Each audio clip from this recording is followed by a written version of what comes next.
2020 Green Conference Witnesses of Climate Crisis welcomes all of you. I'm the moderator of this conference. I'm Yoon So-young, the activist from Green Korea United. It's a pleasure to meet you all today.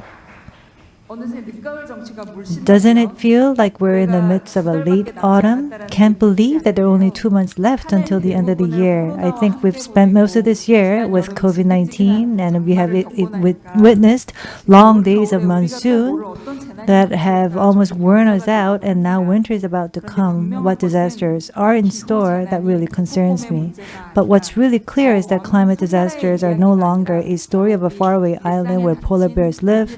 It is very related to everyday lives. So today's Green Conference has been supported by the EU delegation to the Republic of Korea, organized jointly by the EU-Korea Climate Action and Green Korea United. As a special lecturer, we have invited 6 witnesses around the world who will give their testimonies vividly about the climate crisis. We only have 400 citizens who are concerned about the climate crisis joining us online. At this online conference, we must do more than just confirm the fact that the crisis is here to stay, but to collectively hope for a grand transition for a better future. Now, our key collaborator, EU-Korea Climate Action team leader Joachim Eisler will kickstart the conference with his opening remarks. Afterwards, we will meet each of the 6 witnesses to climate crisis.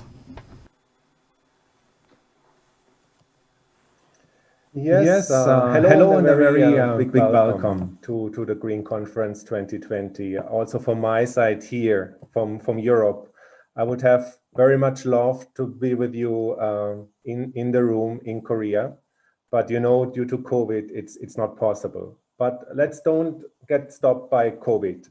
Our work has to go on, and the climate crisis, as you know, is very severe.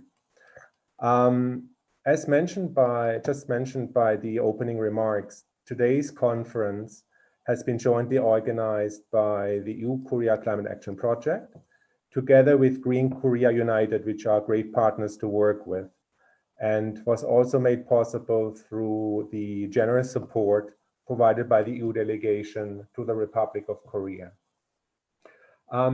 Just allow me to say 1 or 2 sentences regarding the EU-Korea Climate Action Project, as some of you might not be too familiar with it. We are a project funded by the EU, by the European Union, and our objective here is to actively promote networking, knowledge sharing, and cooperation between Korean and European non-state actors to support climate actions and also the transition to a low-carbon economy in Korea. So our project activities include the organization of events such as the Green Conference today, but also other dialogues that we are supporting, bringing people together, talking about their hands-on daily experiences on climate change and the climate crisis, and therefore raising awareness for the need for bold actions and solutions. Today's conference is a follow-up event to last year's event that was held in November in Seoul, and which was really a big success. Green Korea and ourselves, we received some very positive feedback from last year's event and decided therefore to organize a follow-up conference this year, which we are coming together on today. So we have also, we were able to mobilize 6 interesting witnesses of the climate crisis coming from Korea, from Europe and Mongolia, who will be sharing their first-hand experience on a wide range of issues related to climate crisis today. It's really important to bring across that message that the climate crisis is not something far away in distant lands on the North or on the South Pole, but it's really affecting our daily lives. No matter if you are based in Korea, Mongolia, Germany, or any other country in the world. And there is such a need to come up with solutions and actions to fight climate change. So like all of you, I'm also looking forward to the presentations of our climate witnesses today, and like to invite you to visit our website, Korea Climate Action-Korea.eu for any follow-up activities, but also follow us on Twitter on similar other upcoming activities that we are organizing together with our partners. Last word from my side, many of you have already asked us whether we make the presentations or recordings of the witnesses available on our website, and the answer is yes, we do. And we will let you know on Twitter and sending you all a link so you can access that information. But now let's get started. Enough of the opening remarks and talks. I like to give it back to all of you for the presentations and look forward much forward to listening to your testimonies. So thank you so much.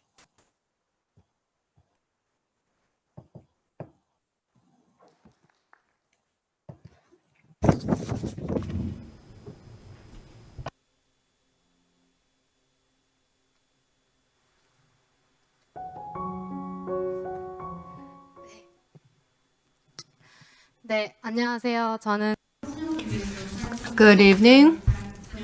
My name is Sun Young Park. I'm 17 years old. I work within the Youth Climate Action. Hello. Today is my first time standing on stage presenting as a lecturer. I'm very nervous. I have butterflies in my stomach, so I'd like to ask for your generous understanding. When we hear the term climate crisis, what comes to mind? Fear, anxiety, all of that comes to mind. I go to a school called Checheon Gandhi School. It is an alternative school. We do a lot of different activities at the school. First, we have ecological restrooms, and we have our own kitchen garden to raise leafy greens for food. And we also have various environmental departments to carry out various extracurricular activities. And we also have to use eco-friendly goods in our school, and that is supported by the Ministry of Environment.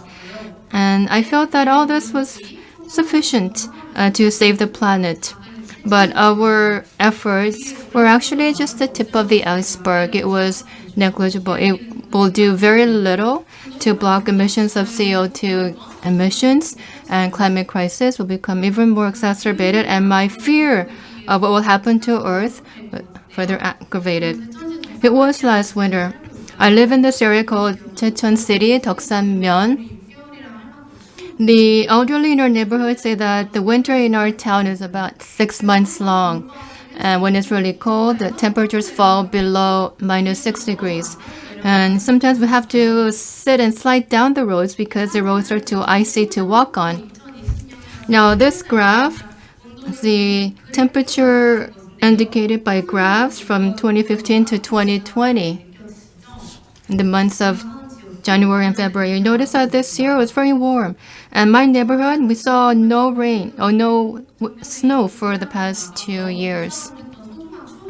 When I was young, I have fond memories of having snow fights with the snowfall during the winter. I'm not sure if I'm able to have the luxury of that experience this winter. Now, this past summer, I'm sure nobody could forget that. We saw heavy floods and rain. There were a lot of damages. The average rainfall in Chungbuk area is 76 millimeters, but this time it was over 800 millimeters, tremendous amount of rain. Now, Chungbuk was declared an emergency disaster site because the flood damages was so severe. And some time ago, I read an article with the Hangul paper and investigated the situation in a village that suffered flood damage. It was a disaster. The asphalt was cracked, the poles were broken and collapsing, and a lot of the equipments and buildings and structures were dilapidated. Now, this town conjured up ideas of what would likely to happen to our village if we were to encounter such serious natural disasters. And there was this man who was raising peach on his farm. And because of the rain, the peaches went bad and he was not able to commercially produce or sell those products. So he just distributed those for free to the villagers. And all of these experiences led me to believe the severity of a climate crisis. So this isn't just heavy rain crisis, it's a climate crisis for the entire planet. And the past winter and summer seasons were able to feel this crisis ourselves. It was skin deep experience. Now moving on to our organization, Youth Climate Action. We are here because we don't want to die. As for activities for 2020, on March 13th, we filed a lawsuit for the Constitutional Court, the first in Asia, because we felt that the youth were being violated of their basic rights because of the Low Carbon Economy Act. And much progress is underway, and we look forward to your continued interest on how the lawsuit and litigations transpire. And next we have this no coal project. We didn't want the finances going into education being funneled into coal development, and the authorities said that they placed priority on coal development in some of the areas. That is why we protested to suspend such trends and activities. And this picture is about a campaign that we conducted urging Samsung and KEPCO to suspend their power plant projects in Vietnam, Bung Ngang, which were all coal-fired. Now, why did we execute such a campaign? Well, Samsung, due to the Australian youth boycott, suspended the coal-fired power plant project in a region in Australia and declared that it will pursue utilizing renewable energy in power plants in major areas across the world, including Europe, the US, and other parts of Asia. So Samsung had declared that already. And falling back on what they have said, they have announced that they will go on with the Vietnam project. And the leadership of Samsung explained that they were not able to suspend this because the project will go belly up if they were to rescind. That is why he initiated this campaign. Now, these are some of the activities and projects, campaigns that we took, and it was a great occasion for us to make our voices known, become vocal as youths. Now, not everything was all happy experience. There was some negative news as well. Samsung decided to invest in the Bung Ngang coal-fired power plant. And if large corporations make such a decision, we felt that there's little that we could do to change the minds of these big corporates. So we felt helpless to some level. But then doing nothing because of the mere reason that you feel helpful will not change anything in this world. Somebody has to keep on urging, making calls to change, and call for action. That is why the youth campaign action will continue to carry out more colorful, more powerful campaigns to generate interest of the larger public. The reason why I joined Youth Climate Action is actually very simple. I just wanted to know what the organization was about, and it seemed cool to be a part of the program. So there's no particular reason. So I learned more while being active within the Youth Climate Action, and I learned that working together, making your voices heard throughout the world takes a lot of effort. That is why I doubled my energies. And the more you know about climate crisis, you realize that it has devastating repercussions on your daily life. Once I talked with my friends about what we want to do when we grow up. Let's do a share house project, travel around the world. And one friend said this, "Do you think we'll be alive by then?" And that very moment, "Well, that's true," was a common response of the other friends. So we are all insecure about our future at some unconscious level because we experience a lot of climate crisis events in a very short period of time. The COVID-19, the typhoons, the torrential rains. Every day is a different disaster. Now, such disasters are actually a result of our actions 20, 30 years ago. So 20, 30 years from today, what would the world look like? It's hard to imagine. Now, we are called the future generation, but you can't call us that because we're not sure if we have a future. We are a disaster generation, food crisis generation, or we're practically in the eye of a disaster. As COVID-19 has manifested, it is difficult for humanity to go back to years of the past. We are still living in fear and anxiety, uncertain. And if this becomes the normal part of our daily life, what would our future look like in 20, 30 years?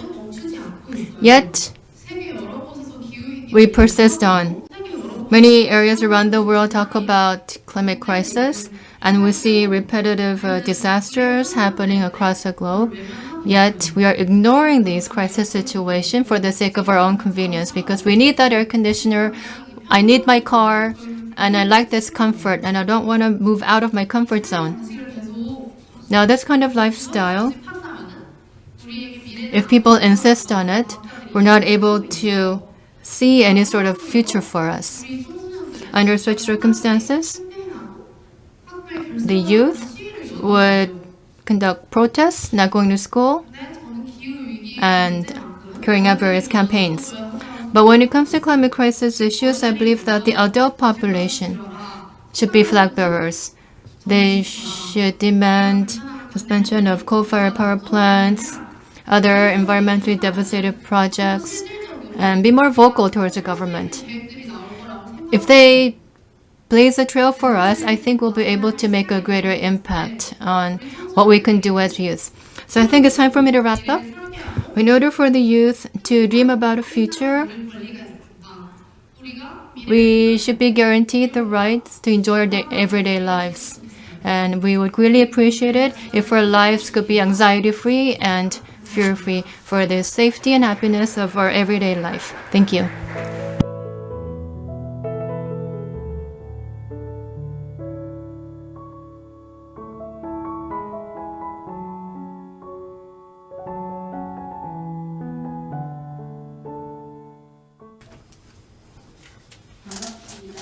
Very pleased to meet you today. I am from Sangju, Gyeongbuk region. I'm a farmer. I'm Kim Jong-yeol. I'm also working with the National Women's Farmers Association, and also I'm an international coordinator at La Via Campesina. So what is it like to live as a farmer in the year 2020?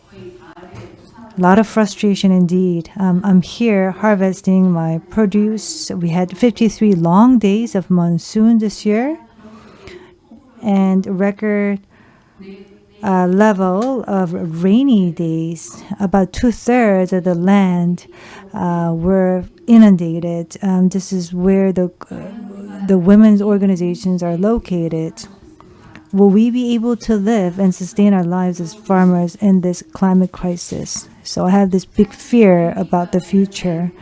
Coming back to the issue of climate crisis, I think this crisis really emerged in 2018. Now on the right photo, on the right side of the slide, you see a photo, a ginger's field covered with a shading net. We used to just grow the gingers out in the field, and we would be able to harvest a lot of produce in the fall time, but because there was a heat wave, we decided to put a shading net in order to protect the crops from scorching heat. And looking at this, we thought to ourselves whether we would be able to sustain our way of farming.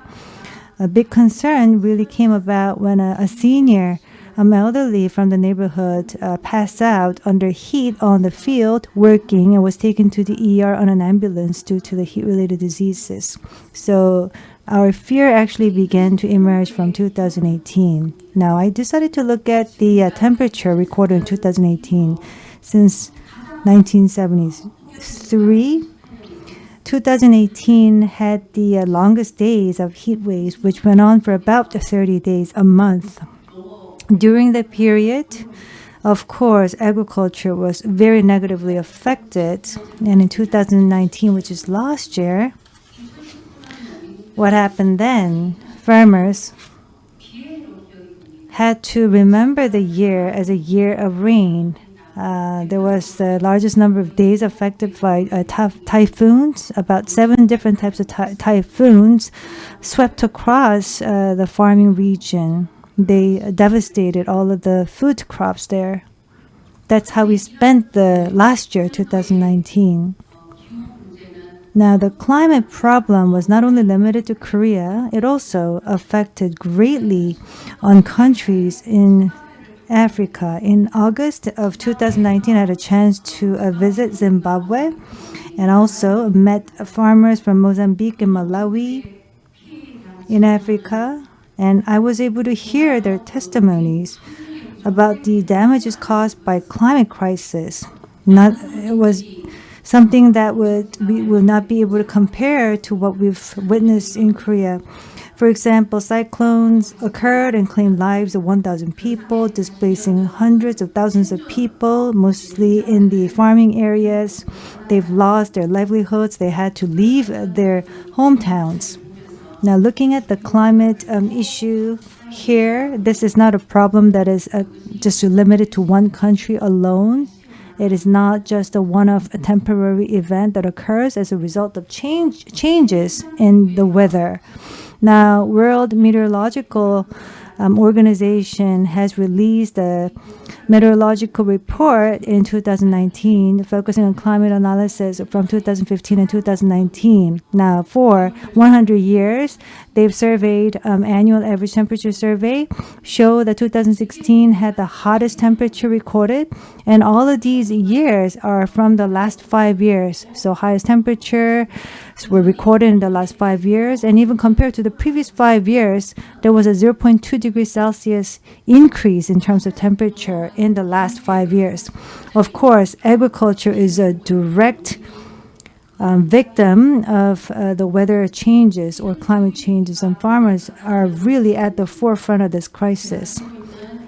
So how does climate change affect the farmers? I had an interview with a farmer who grows grapes. He said that he will be able to produce only 30% of what he used to harvest last year. Of course, there was not much sunshine due to rainy days, a long monsoon season, which led to grapes that just went burst without becoming fully ripe. So 70% of the produce would have to be thrown out on the field.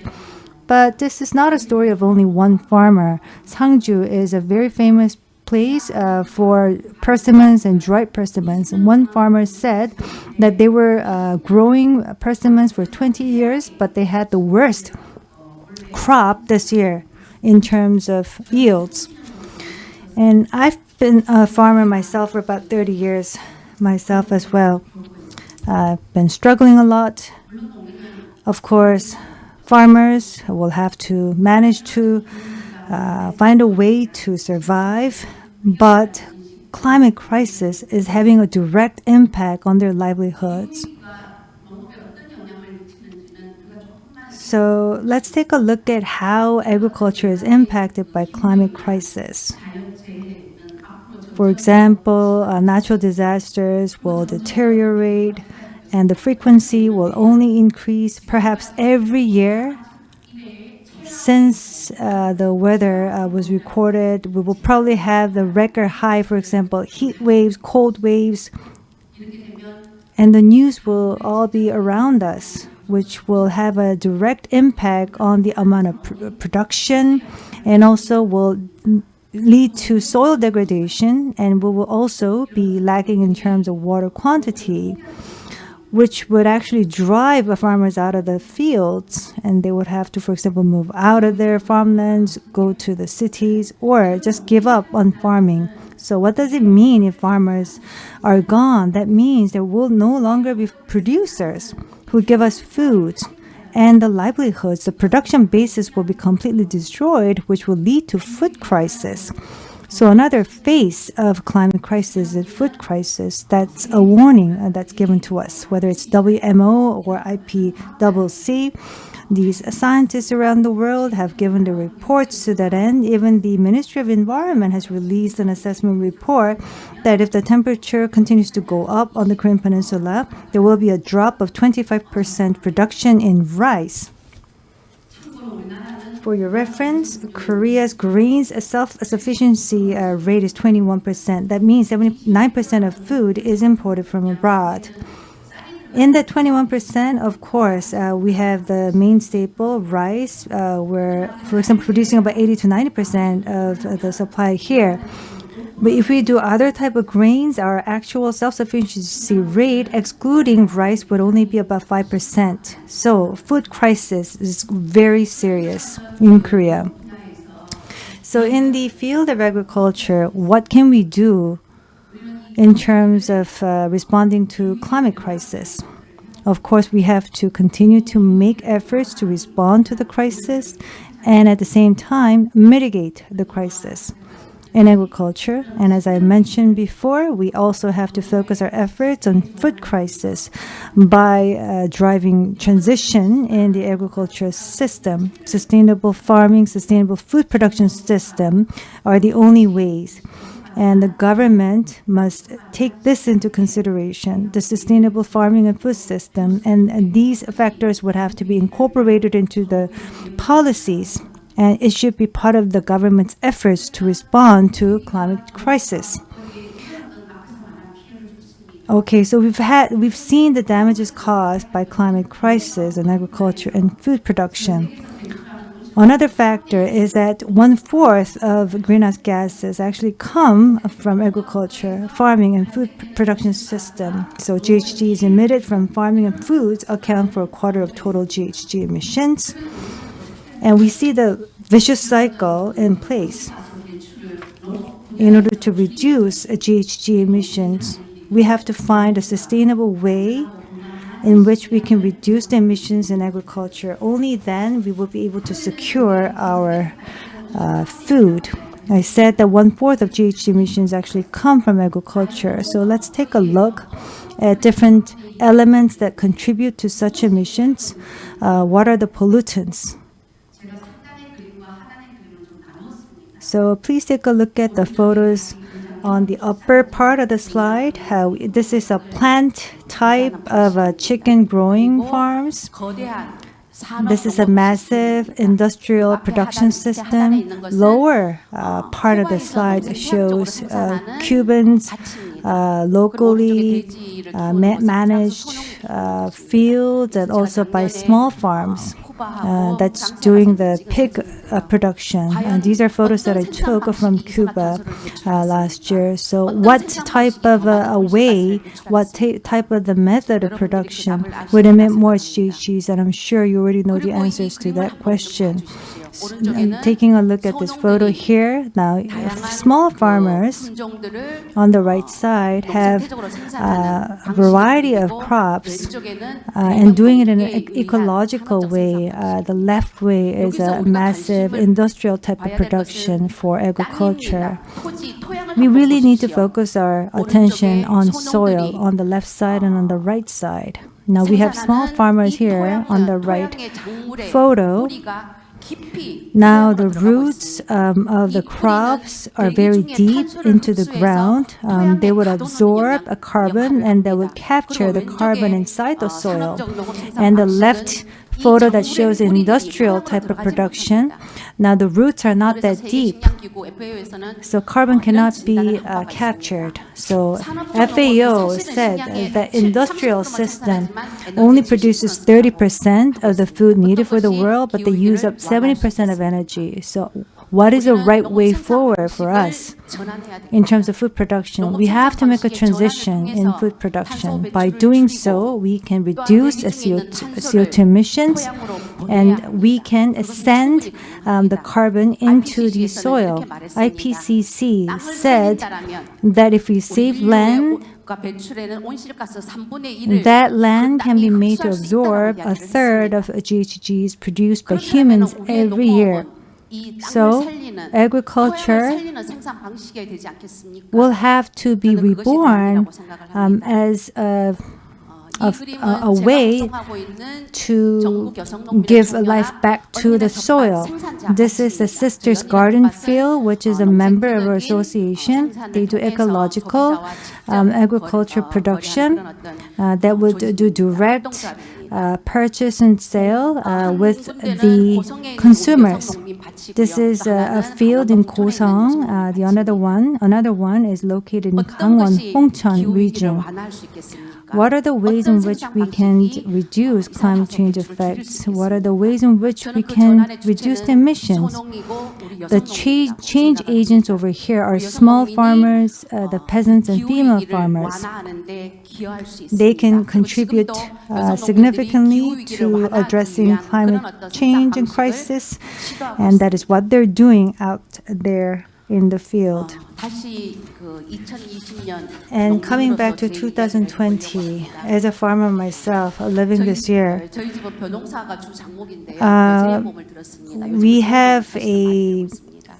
I actually bought a disaster insurance for rice because that is a major crop that I work on, but we have had a lot of pests and we had a lot of issues with the field. And when the loss adjuster came, he evaluated that the field has experienced a losses about 30%. And I was not able to get pepper flakes this year. The normally pepper flakes are red, but we had to use only the green ones. That's what they actually used to do a long time ago because red peppers were not really commonplace before. Now, the pair of boots over here, these are the boots that I wore together with my husband from the month of July to September. I started my presentation with a fearful story, but we say, for example, 30% of losses here, the green pepper flakes, the boots that I had to wear for 3 months, that's really not something serious compared to the crisis that's about to come to us. A more serious, more devastating one. So to maintain our lives as a farmer, of course, I will do what I can to contribute to climate crisis mitigation. Just please remember that we can really pull our efforts together and females can really come together. This is a woman farmer using the indigenous seeds, which leads to ecological production, which is a resilient way, a better way to respond to issues in the field. This sustainable way of farming must spread out among the farmers, and for that we need your support and cooperation. Thank you. With that, I will conclude my presentation.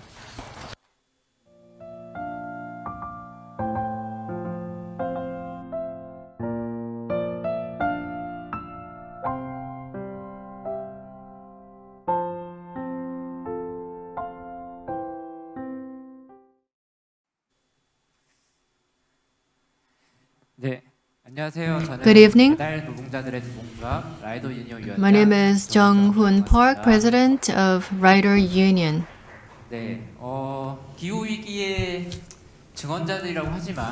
Yes, the subtitle of this conference is Witnesses of Climate Crisis. I'd like to call it the culprits of climate change or climate crisis, or those responsible for climate crisis. I'm a writer for McDonald's. In order to make a hamburger at McDonald's, we slaughter cattle, and to raise those cattle, We see deforestation, not to mention emissions of greenhouse gases. All of that are factors that put into the making of a hamburger at McDonald's. So they're all culprits that generate greenhouse gas emissions that devastate the environment on our planet. One contradiction is that I don't eat hamburgers, I deliver them. After I've seen cold pigs that have been inflicted with the African swine fever, I decided from then on to not eat pork or beef or any other red meat. So that's a contradiction. I deliver meat products, but I don't eat them. So many of the activities that we carry out and do on Earth are contradictory that undermine the sustainability of the environment. So Earth that we are harming can put in danger the laborers, and the companies that put these laborers in danger are evading responsibility. I'm here to offer witness testimony on that. Now their system is changing. Under the name of platform and fourth industrial revolution, it is all changing. When they first emerged in the enterprise world, they talked about a chimneyless factory. It is an industry protecting the planet, protecting the environment. So please do support us. Is that true? Let us take a look. In the sharing economy, this is what we can do. The car in your garage could be put to use for the sake of the larger sharing economy. So you need not buy a new car. That is why Uber said that it was an eco-friendly company.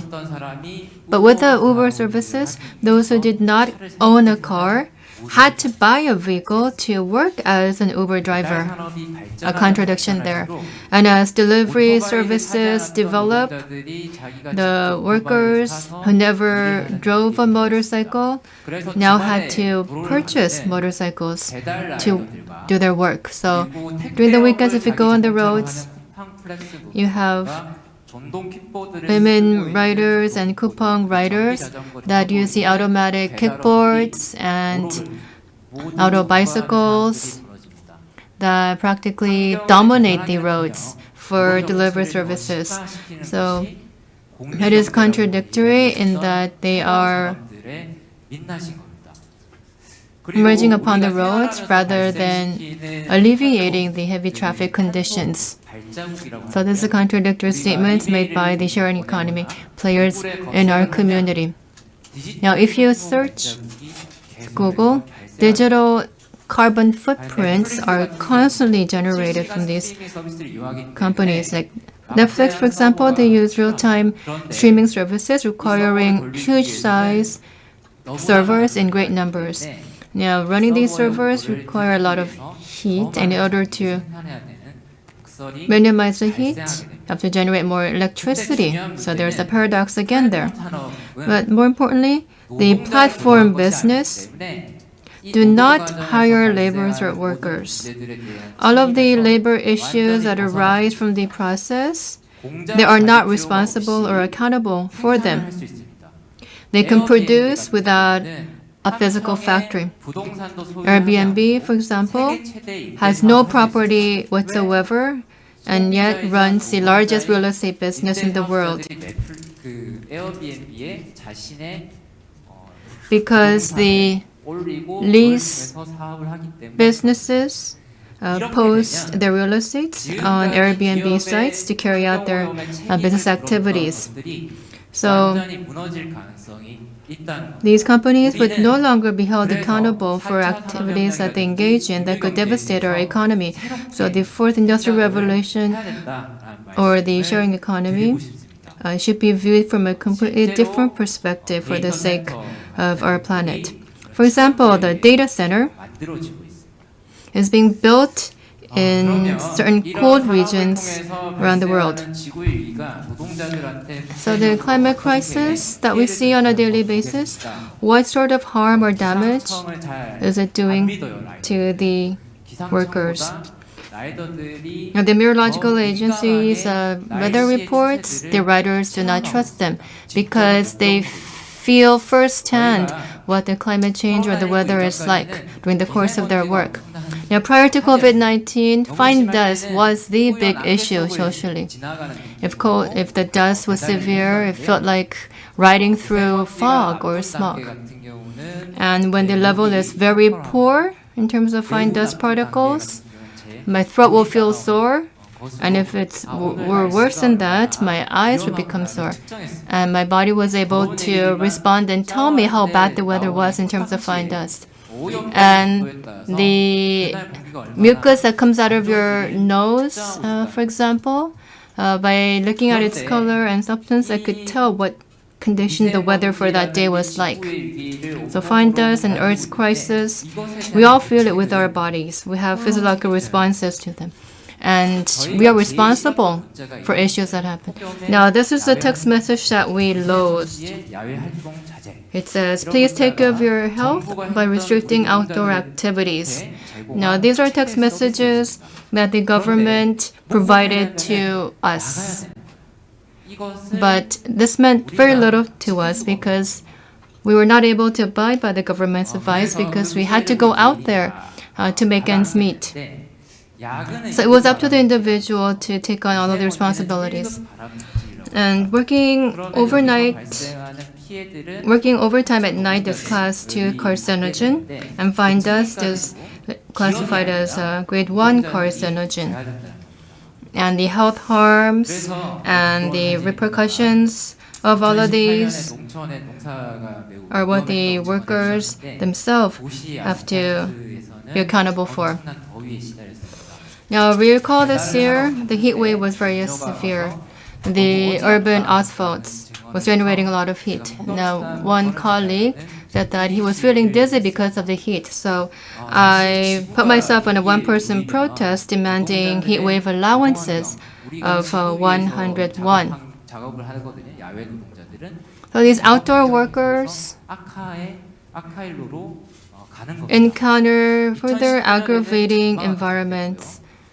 And in the year 2019, we had heavy rains, and also this year, heavy torrential rains lasted for over 50 days, which led to depression for many of our riders, not to mention road accidents in the rain.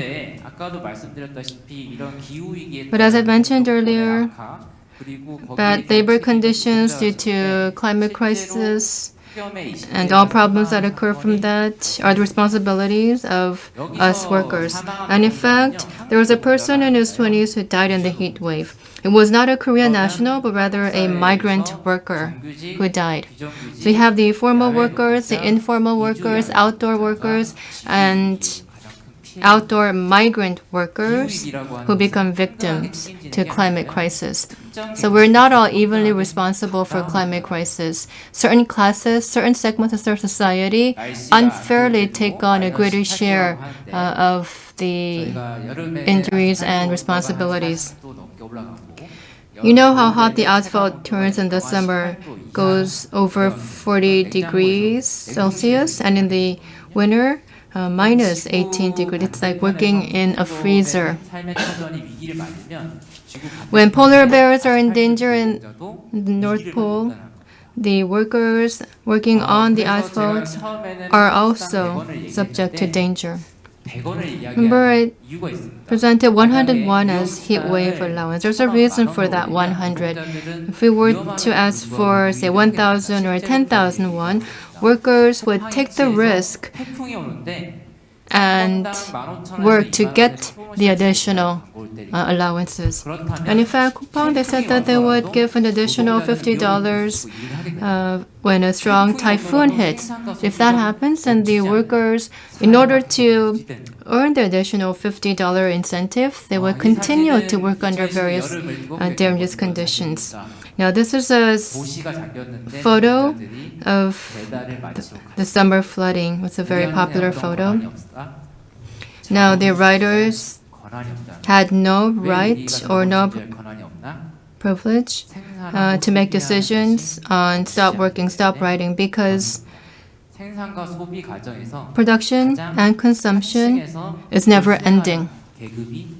And it is us, the workers, who are at the bottom of the social ladder that contributes to the ongoing persistence of never-ending consumption and production. And as a side effect, the platform workers who work on a second-to-second basis in their everyday lives encounter a lot of accidents and injuries. Now, the users of these workers say that they are intermediaries. They're practically brokers and refuse to take responsibility or accountability of any accidents that do occur in the process. And since COVID-19, we see increasing delivery, in turn leading to a surge in waste. Then it should be the company's payment or the Ministry of Environment that should take responsibility. But the company, for example, insists that they are only providing intermediary services, linking the customer with the writers. What kind of revolution is this? Is it revolution for Earth, revolution for workers, or is it revolution for a particular company insisting that it is indeed a revolution? That is a question I'd like to ask. So in the platform revolution, physical plants are not necessary. So there are no limits in hiring. The Ulsan plant, for example, can hire or have 200,000 to 30,000 people come to work. But if you're a platform player, you can have billions of worker data. And same likewise for consumers. The restaurants can access hundreds and 200 data on consumers, but these platform players, they are able to acquire and manage billions of units of data and information units. And previously, workers in the non-platform world had to abide by laws and be guaranteed certain rest periods and certain work hours. But those informal workers were not bound by any regulations, work round the clock 24/7, 365 days a year, because consumption and production happen 365 days a year. That is why you see these writers dying out of overwork conditions.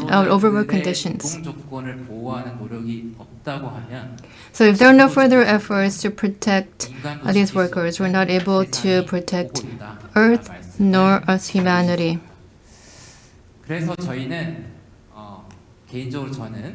That is why I personally, I mentioned that I lead a contradictory life, but the polar bears in North Pole and the workers on the asphalt, solidarity between the two groups could create a safe world for humanity and eventually help humans and animals survive together in the future. So we propose to create a solidarity to protect polar bears and workers in this green world. Thank you very much.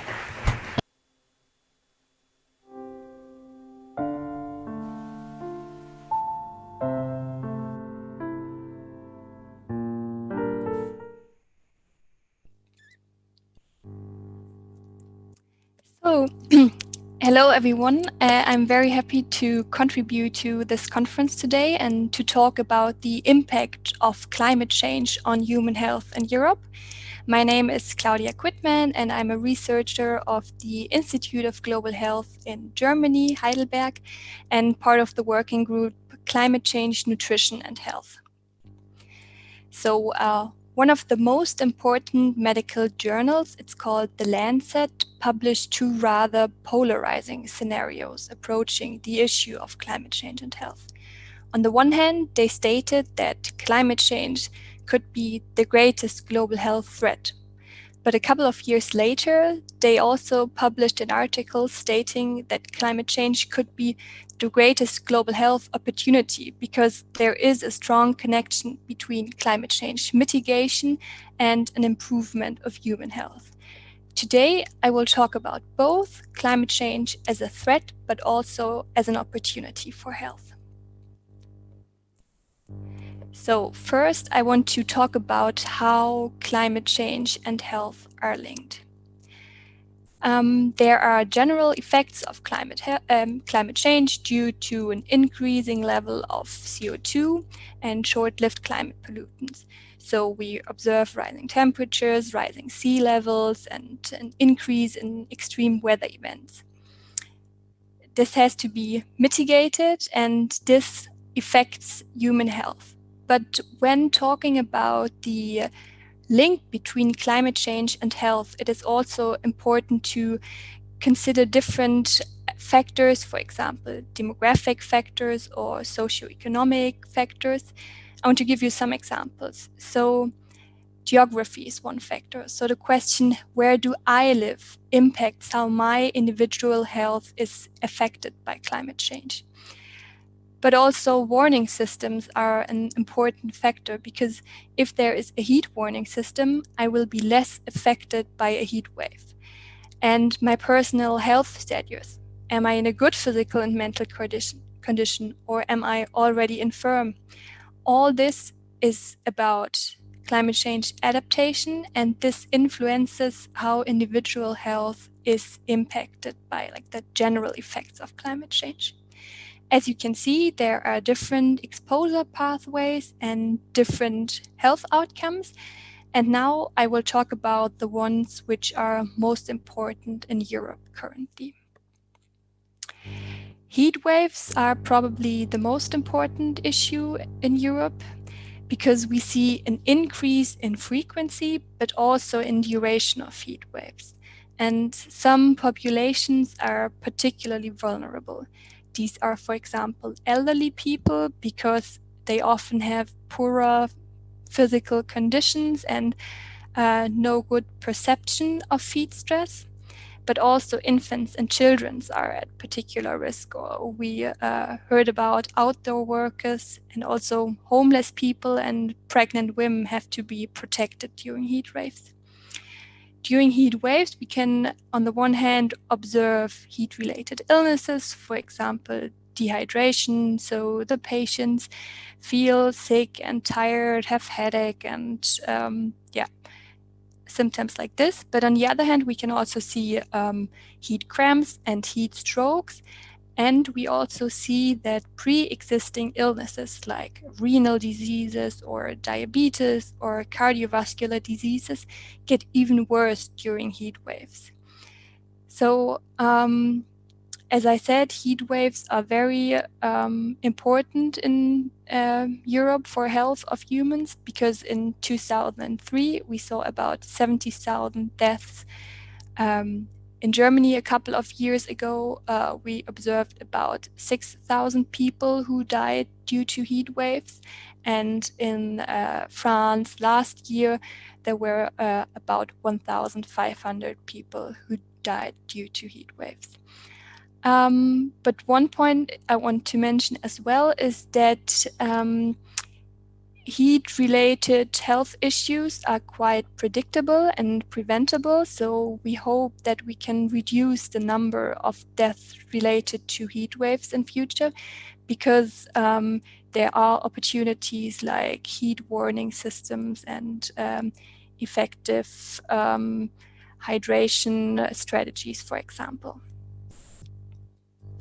Another topic I want to talk about are allergies. So we see the occurrence of new allergens. For example, the common ragweed is a plant that originally comes from Northern America, but since a couple of decades also grows in Southern Europe, and due to rising temperature, it is nowadays also an issue in countries like Germany, Austria, or Switzerland. And beside the occurrence of new allergens, we see also that existing allergies geographically spread. So olive trees were typically plants of the Mediterranean, so Italy or France, but due to the rising temperature, they also grow in countries further north. And these new allergens lead to an extension of the pollen season. So in former times, people who suffer from hay fever have symptoms usually in spring and early summer, but then it's over. But as, for example, the common ragweed blooms in late summer and autumn, the period where the symptoms is extended. And moreover, we see an increase in pollen release, which is due to rising CO2 levels, and even an increase of the allergen potential due to the combination with particulates. So this is especially the case in cities with high levels of air pollution. So another topic I want to talk about is skin cancer. We currently see that the number of patients with skin cancer rises, and this is the result of a complex interaction of different factors. So there's the ozone depletion, which can be observed since the late 1970s and increased and still increases the ultraviolet radiation. This was addressed by the Montreal Protocol a couple of decades ago. And there's also climate change. For example, the formation of clouds is changed. And there's also a lack of awareness for skin cancer prevention. So using sunscreen or staying inside are very effective prevention strategies. However, the awareness was particularly lacking during past decades, but still we have to improve people's awareness of prevention strategies. And another factor is that people tend to spend more times outdoors. This is also related to climate change because in Central European countries, when the temperature is rising, then people like to spend more time outdoors. So all these factors lead to the increased numbers of patients with either black or white skin cancer.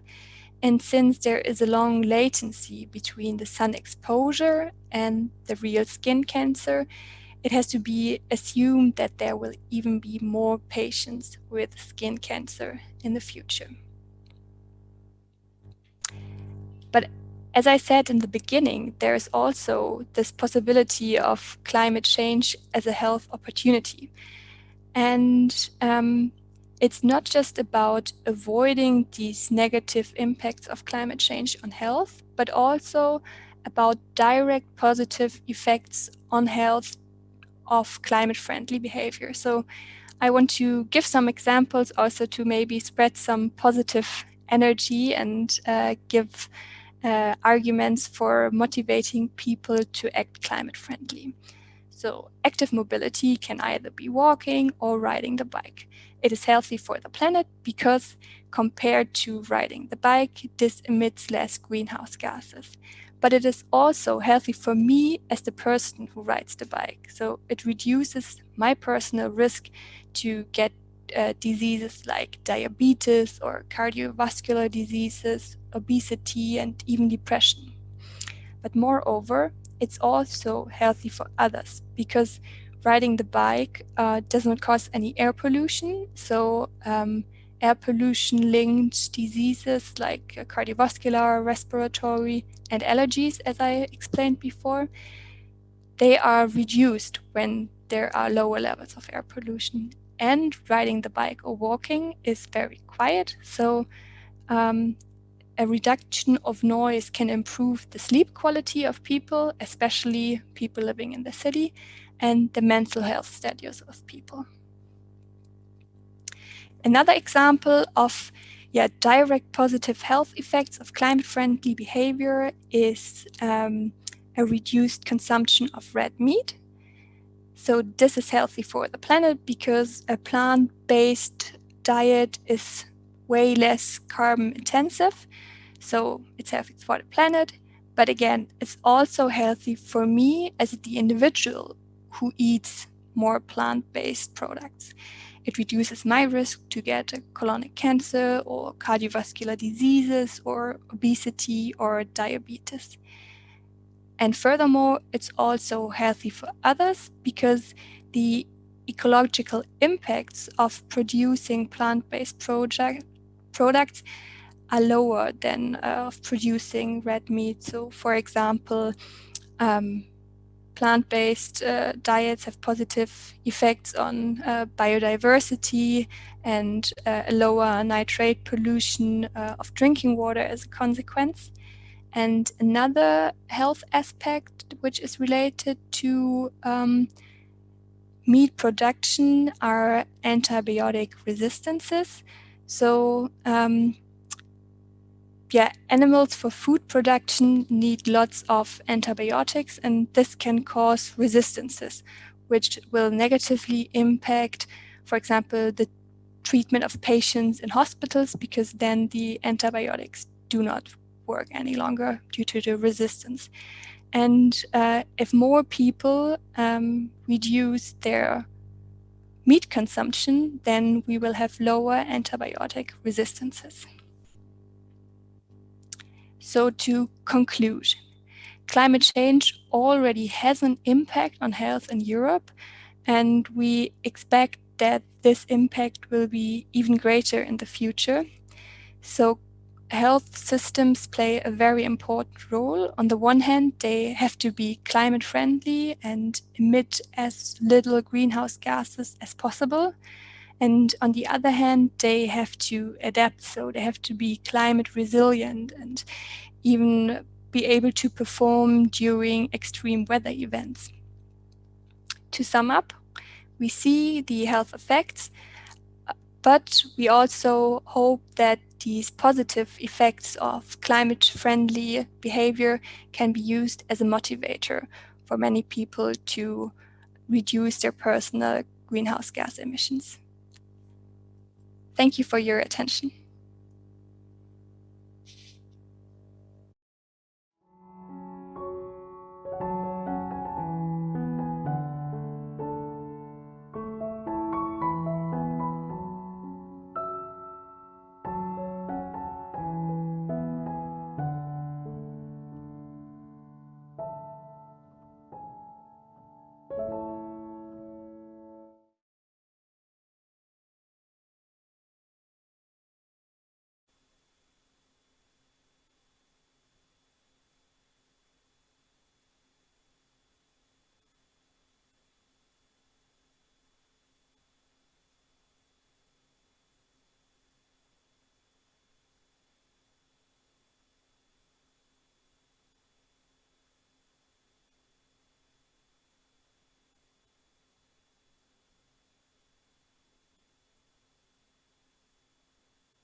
신규 지부장님 시작해 주시면 됩니다. Whenever you're ready, Mr. Shin.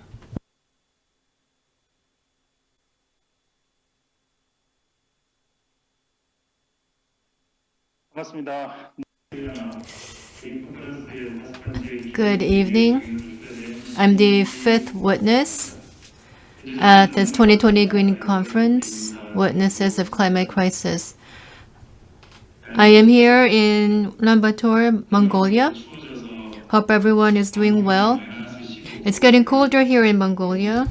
The nighttime temperatures are sub-zero temperatures already. Bid you good health. Now, this is the title of my presentation, The Reason Why We Plant Trees in Mongolian Deserts.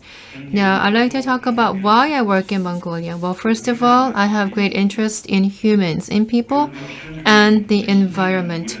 And by chance or by fate, I came across a group of people that were planting trees and helping people in Mongolia. So my newfound dream was to make Mongolia greener.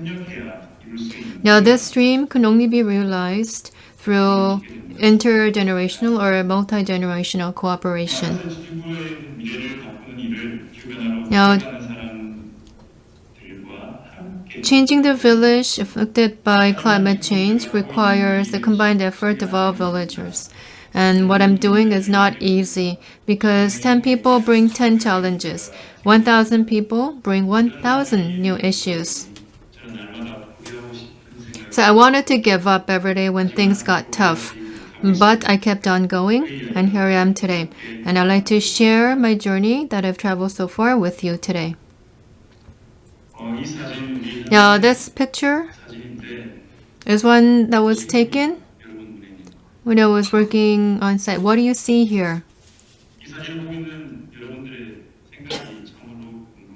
I'm curious to know what's in your minds. What sort of images are conjured up in your minds? Sand winds, dust, wind, people, climate change, climate crisis. What do you see in this picture? Do you see any sign of hope in this picture? Oh, in this picture, do you see a hope for the future? Or any expectations on future generations? The temperatures in Mongolia rose by 2.25 degrees over the past 79 years. It's been accelerated since 1990 and rose dramatically since 2007. When the global average rose by 1 degree, the temperature in Mongolia rose by 2.25 degrees. Indeed, very serious. Now, 76.9% of Mongolia is going through a desertification process. It may sound like something that's completely not in your territory, out of your realm, but we see spillover effects to the Korean peninsula as well. As of 1991, the average number of days of yellow dust was 10 days. As of 2010, that increased to 48 days. Now, Mongolia is about 7.4 times larger than the territory of Korea, but its population is 3.24 million, the size of the city of Incheon. And you see the dust winds flowing into Korea. About over 50% comes from the deserts of Mongolia. Now, this data, over 50%,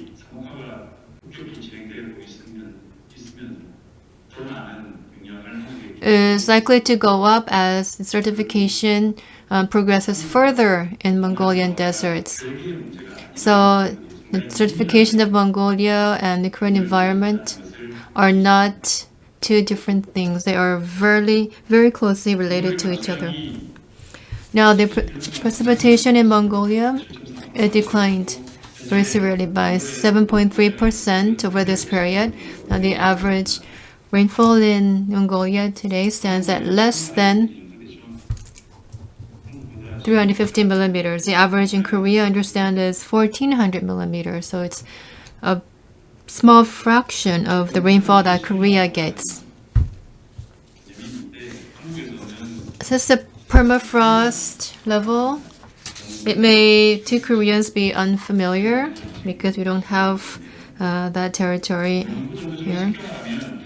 Now, there's tremendous loss of permafrost. There's round season frost levels, and as temperatures rise,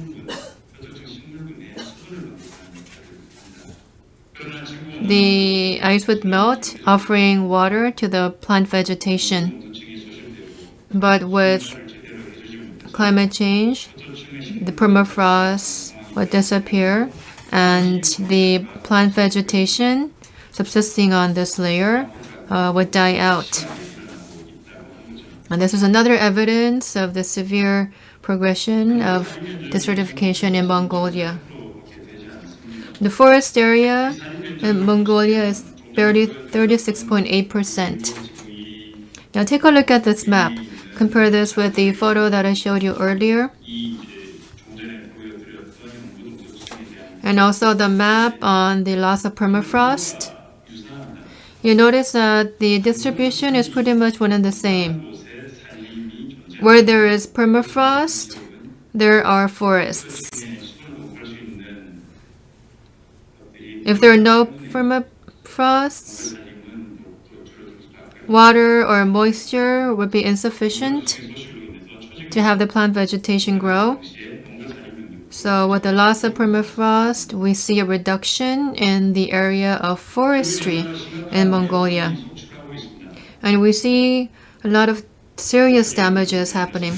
Just to state a few, of the 3,500 lakes and ponds, 1,166 were lost. And of 3,800 rivers, 887 disappeared. And 2,090 cities were lost. And 60 hot springs are disappearing. And we call this jod. Wintertime drought, heavy snow, severe cold. We call these environmental phenomena, climate phenomena, jod in Mongolian. And because of these climate phenomena, about 11 million livestock froze to death from 1999 to 2001. And from 2009 to 2010, about 10 million livestock animals froze or starved to death. Now, with the impact of desertification, it is said that about 75% of Mongolian animals and plant species have become extinct, according to UN reports. Now, due to this desertification phenomenon, the population of Mongolia is shifting away from the rural areas to the more urban Ulaanbaatar city. Now, Ulaanbaatar is a planned city built to accommodate about 500,000 people, but currently the population exceeds 1.5 million, leading to a host of various problems.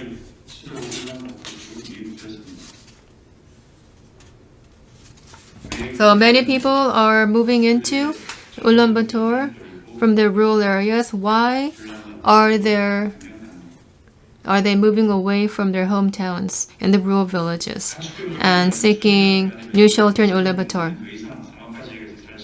Because these people are no longer able to make ends meet or a subsistence in land that is being desertified, because they can't produce any crops. We call them environmental refugees.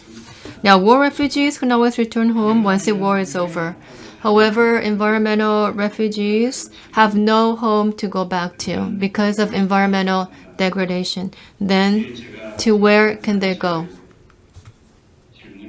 Now, this is the question that my organization raises every day. The answer to this question and our commitment is manifested in these words. Well, plant trees, plant humans, save the land, restore the community to return to home. Well, it's easier said than done. It's indeed a big challenge. But we are working on it. And I've been doing it for 2 decades now in Mongolia. Now let me introduce my organization, Green Asia Network. This is a picture of Earth. Beautiful, isn't it? But we see desertification of Mongolia. It's very depressing. Now, Green Asia Network is an international development cooperation organization that is building sustainable regional development models, encompassing intensification, prevention projects, environmental conservation, and economic development and social integration to build a safe and sustainable globe. So we hope that humanity and nature can subsist in harmony. And I think Green Korea United is also committed to the same ends. Let's save the earth from the village. We want to put this to practice and not merely preach it, so that we continue to plant trees together with all fellow humans to save the land. We have a sustainable regional development model to acquire sustainability, encompassing the environment, community development, and the economy. So there's a regional development model to further buttress sustainability in our world. It's part of an integrated approach. We have planted 800,000 trees, over 800 hectares, carrying out various eco tours to offer hands-on experience in the ecosystem. And we also organize environmental education programs. Now, let us look at some photos of a day in the life of our work in Mongolia.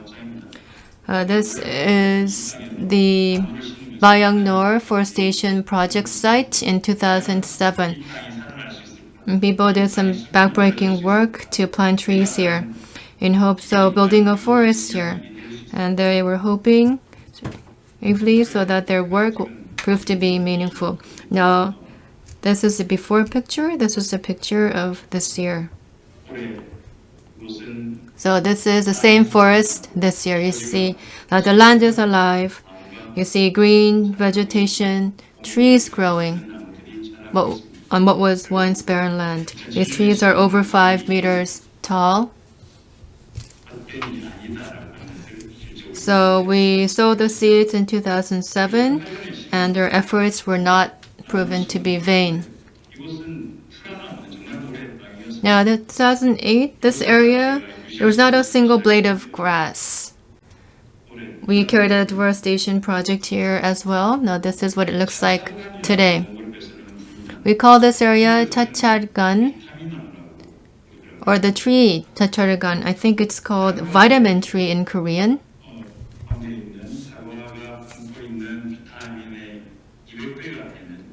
Contains more than 200 times the vitamin content of an apple. So there's vitamin trees here are generating revenues for the villagers. So the villagers out of sand are building their futures through forestation efforts. And in June of this year, there was another forestation project that we undertook in the area of Argarlant. You may not imagine the next picture, but this actually happened. It was June of this year. We saw sandstorms coming our way. Okay, let me show you more.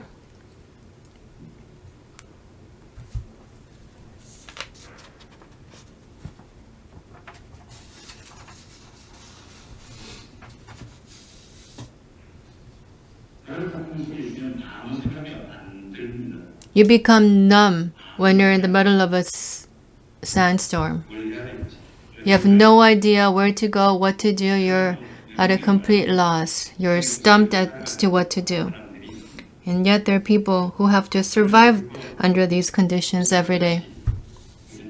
Despite the challenges, there are people who are still at work trying to build something out of this land because they have to continue on living. They have to rebuild structures and life must continue. We must start over. The devastated lands are turfs for us to sit on, to combine our minds and ideas, to come up with ideas of how to build the future for us. We also carry out capacity building training in the communities. We create cooperatives to help individuals do things together and cooperate to achieve something bigger. And we also have crop projects to generate revenue to make ends meet. Now, sustainability thrives from a person who has desperate needs. Now, feeling a sense of desperation, that's what we need. And here is that person who is desperate. Another person. And more people who are desperate to create forests, and they are becoming a part of the forests. Now, the type of forest that we want to build is not something to just look at. It should be part of our life.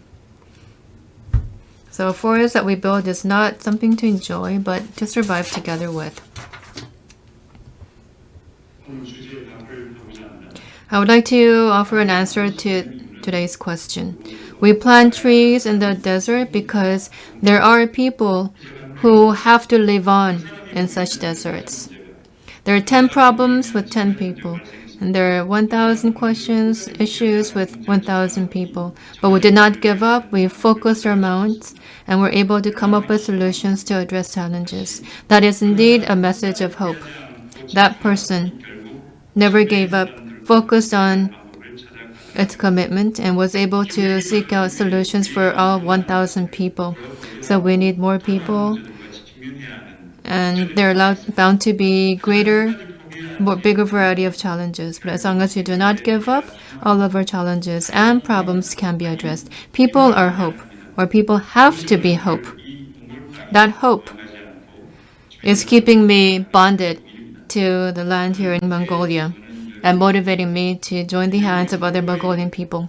This is my witness. Let us all become witnesses of this climate change crisis so that we could break through and rise above the challenges so that nature and people can live in harmony on this planet. Thank you very much.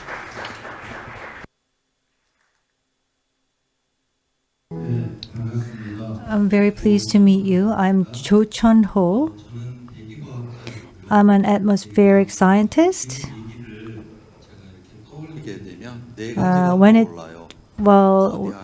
The term climate change gives me the feelings of the four things here: catastrophic acceleration, destructive acceleration, unrecoverable risk, and uncontrollable risk. Now we'll begin my presentation. Before agriculture began, so 12,000 years ago, there used to be 4 million people living on Earth. And Industrial Revolution began in earnest, burning fossil fuel, which was around 1800. There were about 1 billion people living on Earth. Now we have 7.8 billion people living on Earth. And every year, 80 million people increase in the number. So which means 220,000 people would have to be fed for dinner tonight. So people, the number of population is growing exponentially. And on top of that, there's another factor to be considered, which is that 200 years ago, compared to that, when Industrial Revolution began, population increased by 7 times, but consumption began by 100 times. Which means that a lot of energies and resources were used and they were turned into waste. And as a result, we have come to see this civilization that thrives based on this dark side of the resource use. But when the world that we used to have before, it was very small and then growing by 10 times, 20 times, it was okay. It didn't cause any issues to Earth because Earth was big enough to absorb all that. But the world that has been created by humans has become too much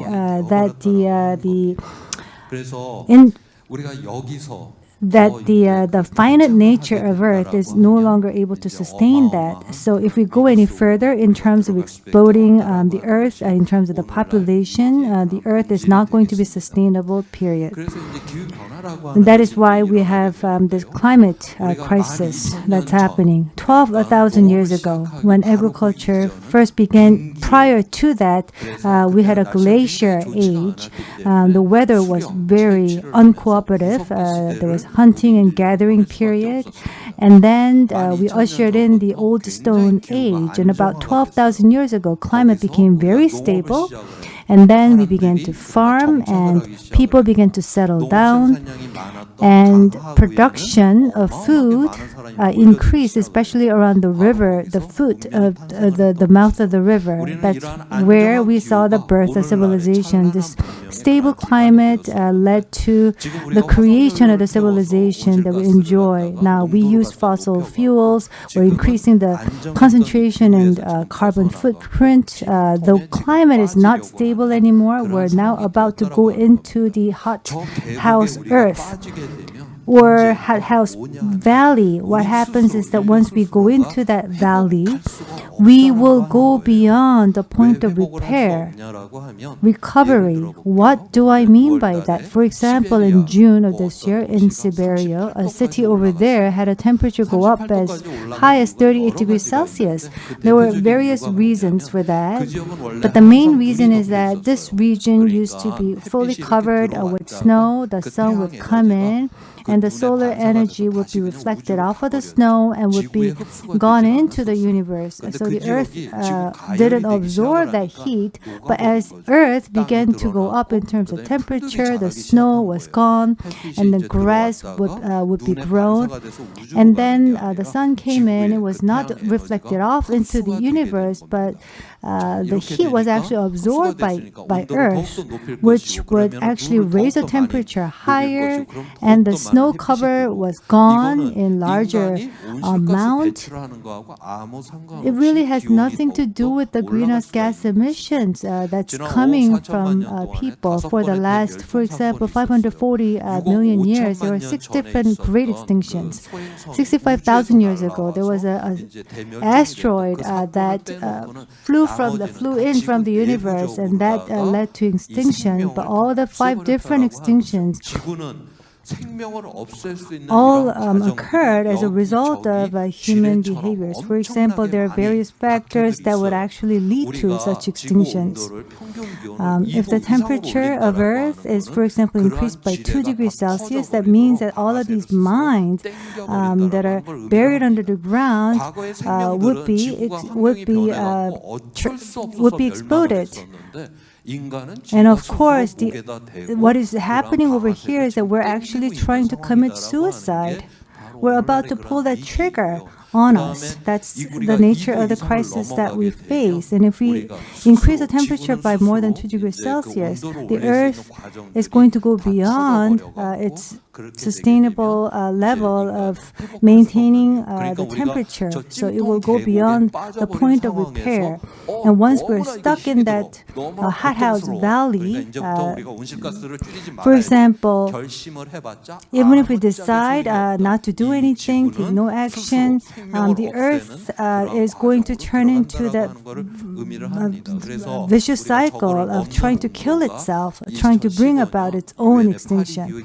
So in 2015, the Paris Agreement was reached that the hothouse valley is going to occur once we increase the temperature by 2 degrees Celsius.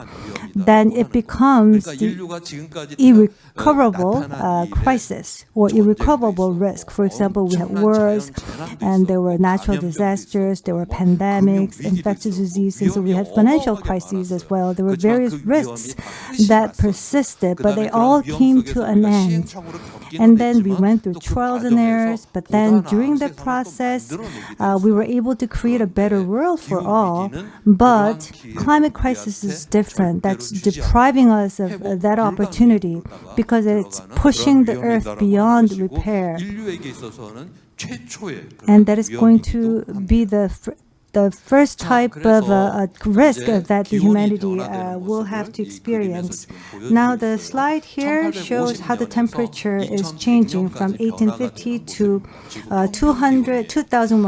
That's the average temperature of the Earth. The blue shows from 1850 to very recent years, and RCP 2.6 shows that we're able to stabilize the increase in Earth temperature by about 2 degrees Celsius. And RCP 8.5 shows the trajectory if we take no action. If we just continue to emit CO2, then the temperature will go up as high as 4 to 5 degrees Celsius by the end of the 21st century. Now, we burned a lot of fossil fuels, and we increased the concentration of CO2 in the air, and the temperature went up by about 1 degree Celsius. Now, the average temperature going up is very equivalent to the rise in body temperature. For example, if we have a 1 degree Celsius increase in terms of body temperature, we feel very sick. We feel as if we're coming down with a cold. We have these precursor symptoms. Now, 1 degree Celsius increase in temperature doesn't mean that we have a climate crisis here. We're seeing the symptoms to a latent or an emerging climate crisis. Now, if the temperature goes up by 0.5 degrees Celsius or 1 degree Celsius, we'll have more frequent monsoons as we have experienced this year, and heat waves will just be a fact of life. So that those are the type of effects that we'll see if the temperature goes up by 1 degree Celsius. And after the Industrial Revolution began, of course, with the 2 degrees Celsius on Earth, we will go beyond the point of repair, and we will push ourselves further into the hothouse valley. So it just does not necessarily mean that we'll have more number of heat waves. Even if we have heat waves, for example, people will still go to school, will go to work, go to plants to make money, and the cities we're operating and maintaining normally. It doesn't necessarily mean that we just have more heat wave days. It means that there's going to be a collapse in terms of Earth control system. We have more extreme weather. We will be lacking in terms of water. There will be, for example, famine. We will be lacking in food. There will be inundation of cities with the CO2 is emitted into the air. Ocean will absorb and we will have a lot of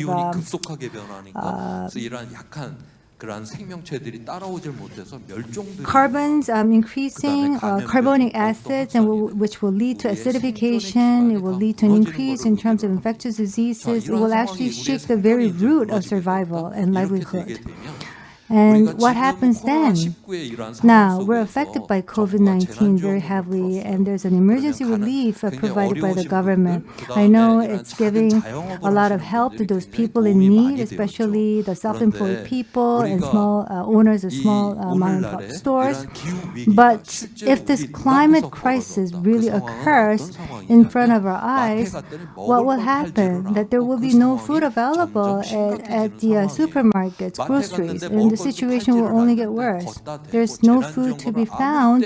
So even if you get a lot of emergency relief from the government, you won't be able to use that money to buy any food.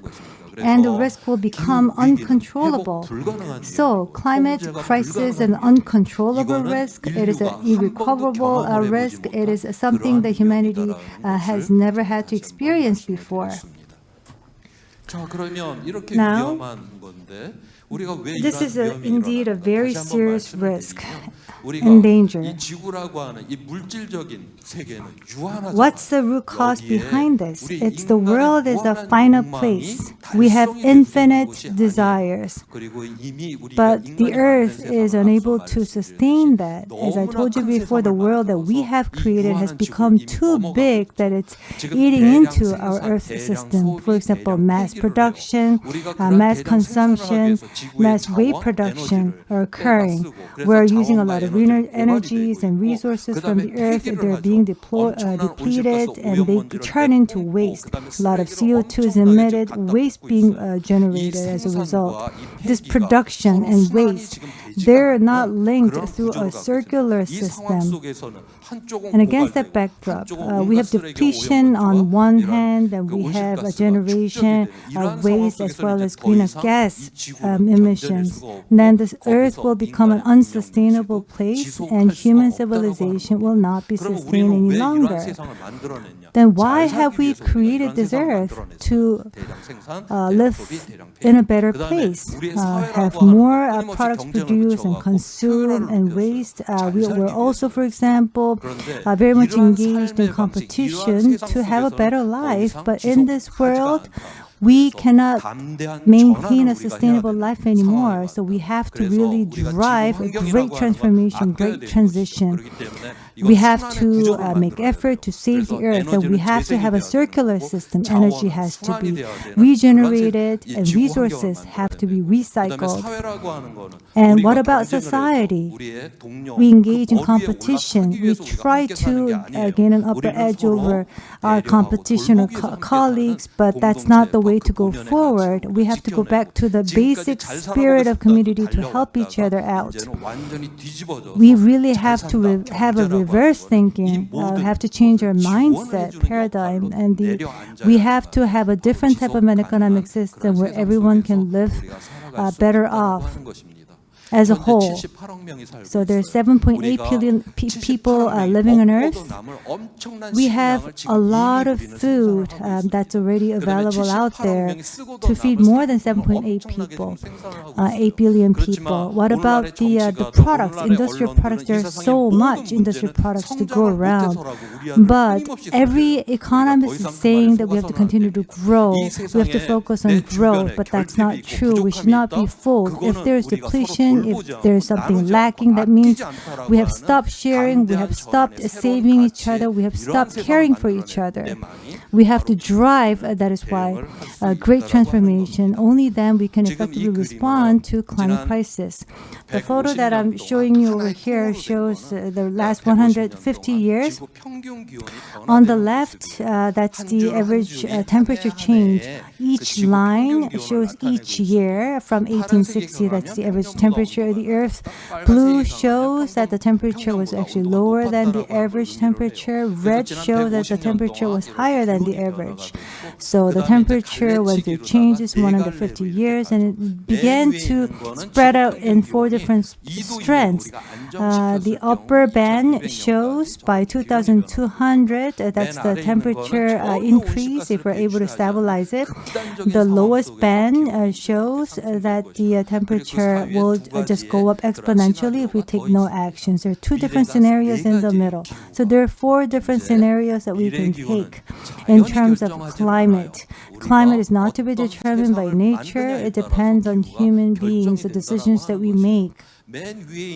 So the upper band, which is a stability pathway, if we are to go down the path, our emission level, if it is to be maintained, for example, by the mid-21st century, the 2 degrees Celsius will actually be surpassed.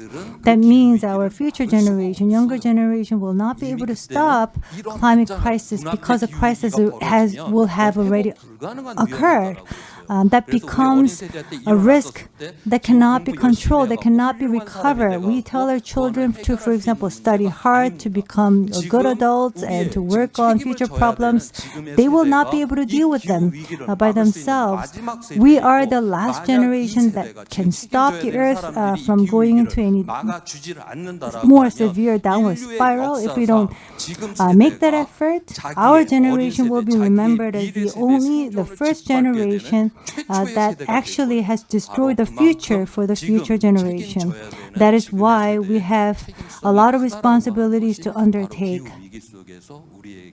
This is a message that I want to deliver to the current generation that is facing the climate crisis. Thank you.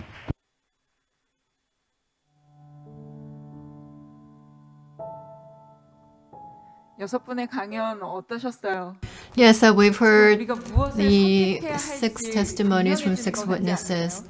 It seems like the decision or our choices are clear, right? Now let us invite all 6 witnesses up on stage for an in-depth discussion. While we wait, let me ask you a question. If you were paying attention, I think you could all give the right answers. The first people to give the answers, we will give you a present. Now the answers, please send them via text message to the number that you see on the bottom of the screens. 자, 퀴즈 나갑니다. Okay, so here's the 오늘 pop 행사 quiz. 다섯 번째 증인으로 신기현님이 이야기해 주셔서 We've invited Mr. Shin as the 이 fifth 사막에서 witness. 열심히 나무를 심었던 곳 있죠. He talked about planting 신기현님이 trees in the 열심히 desert, 나무를 right? 심었던 그 나라는 어디일까요? Which country 주관식입니다. did he plant 쉽죠? trees in? 지금 사막화가 So it's a short answer question. 70%가 진행되고 있다는 그 So that this country's desertification is progressing at a rate of 76.9%. To further motivate you, let me give you a hint as to what the gift is. You see these large banners on both sides. It's printed on cotton to save the planet. We will produce souvenirs using this banner and provide gifts to 20 people. Okay, so with that, I'd like to invite the witnesses up on stage. 저희가 몹시 가까워지기 때문에 좀 불편하시겠지만 Please put on your face mask because we have to come into closer contact during this discussion and Q&A session.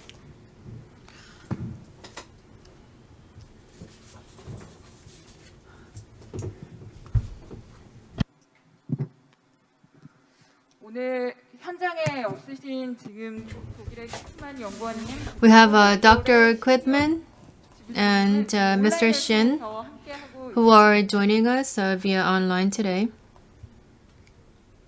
저희가 이 사전에 신청자들에게 We've asked the audience 해드리면서 궁금한 점을 미리 좀 여쭤보았어요. to post their questions beforehand 많은 질문을 보내오셔가지고 as we were providing introductions on these six witnesses. So there were very personal questions and also questions asking for very granular solutions. There are 이야기를 나눠보도록 great number of questions, so I will select a few in the interest of time, and we'll give you the audience and 먼저 좀 the audience out there 가벼운 질문부터 한번 시작해 볼까요?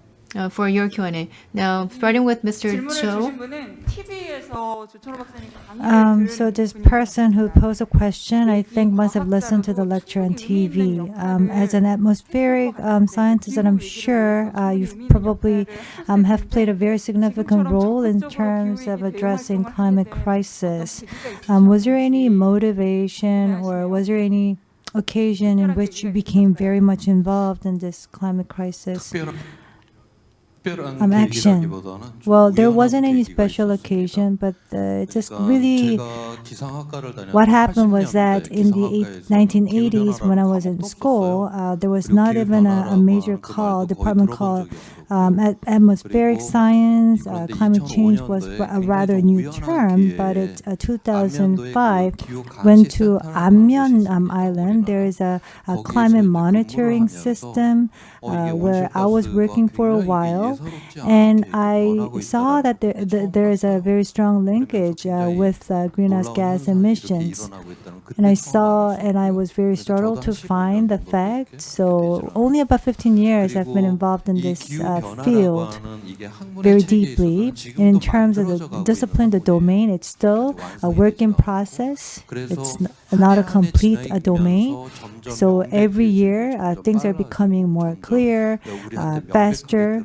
I think the evidence is becoming very clear to us. As I was doing my research on this domain, I came to understand that this is not just a scientific fact, a climate-related fact, but it is about our thinking. It's very much closely related to our social economic aspects of life. And we would be able to maybe dream of a different world through climate crisis. Oli Wag is a social scientist from Germany. He says liberating catastrophe. This is a term that I really like to use, because if we hadn't had a climate crisis, we would think that we would be living in a normal world, but there's an issue of injustice, income gap between the rich and the poor. All these problems are all adding to climate crisis. We have to dream about a new world. We have to make a new world. Only then we can bring a solution to this challenge. So this topic has been very attractive to me in that way. So in order to stop the catastrophe, there are probably a lot of things that you have to work on. Exactly. Right. 요즘엔 이 조천호 박사님 때문에 우리 박선영 활동가는 이런 질문을 많이 받으셨을 것 같아요. Yes, I think Ms. Park got this question quite often because of what Mr. Joseph said. You're a student and you want to become an expert on climate change. I think you got a lot of advice from the grown-up population. Would you like to say anything to the adult population? 그런 말씀을 하시는 분들이 이번 컨퍼런스를 꼭 보셨으면 좋겠어요. Yes, I hope those adults would listen in to today's conference. 이런 컨퍼런스를 보셨다면 그런 말씀을 하시진 못하겠죠. 현실을 아셨으니까. And I think they'll feel too guilty to able to blurt that out because they are now aware of the reality. 얼마나 절박하게 나왔는지에 대해서를 좀 알아두셨으면 So I hope that they could 우리가 gain a keen understanding of how serious the real situation is. We're at an age where we have to study for college, but we're out here skipping school for the sake of our future. So please heed our voices. So don't look at us as a future generation. We are a disaster generation. Okay, so the 400 adults out there, you've heard that, right? Okay, so moving on to the next question. 김정열 농부님. Going to Ms. 정열 Kim. 들으면서 궁금증이 생기셨던 것 같아요. I think this question came up as the person was listening to the lecture. So as an alternative to addressing climate change in agriculture, you specifically point out the solutions that can be provided by small farmers, and female farmers. And I'm sure there are advantages that can be provided by these two different types of groups. So in climate disaster, this era of climate disaster, what are the roles that are expected of women? What should we do as women? If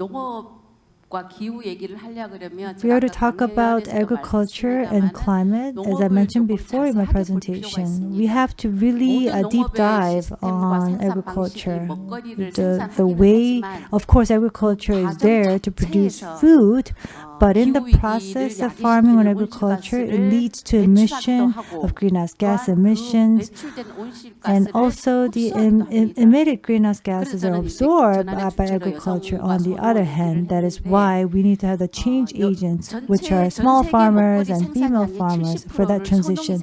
70% of food is produced by small farms, and female contribution really accounts for a major share.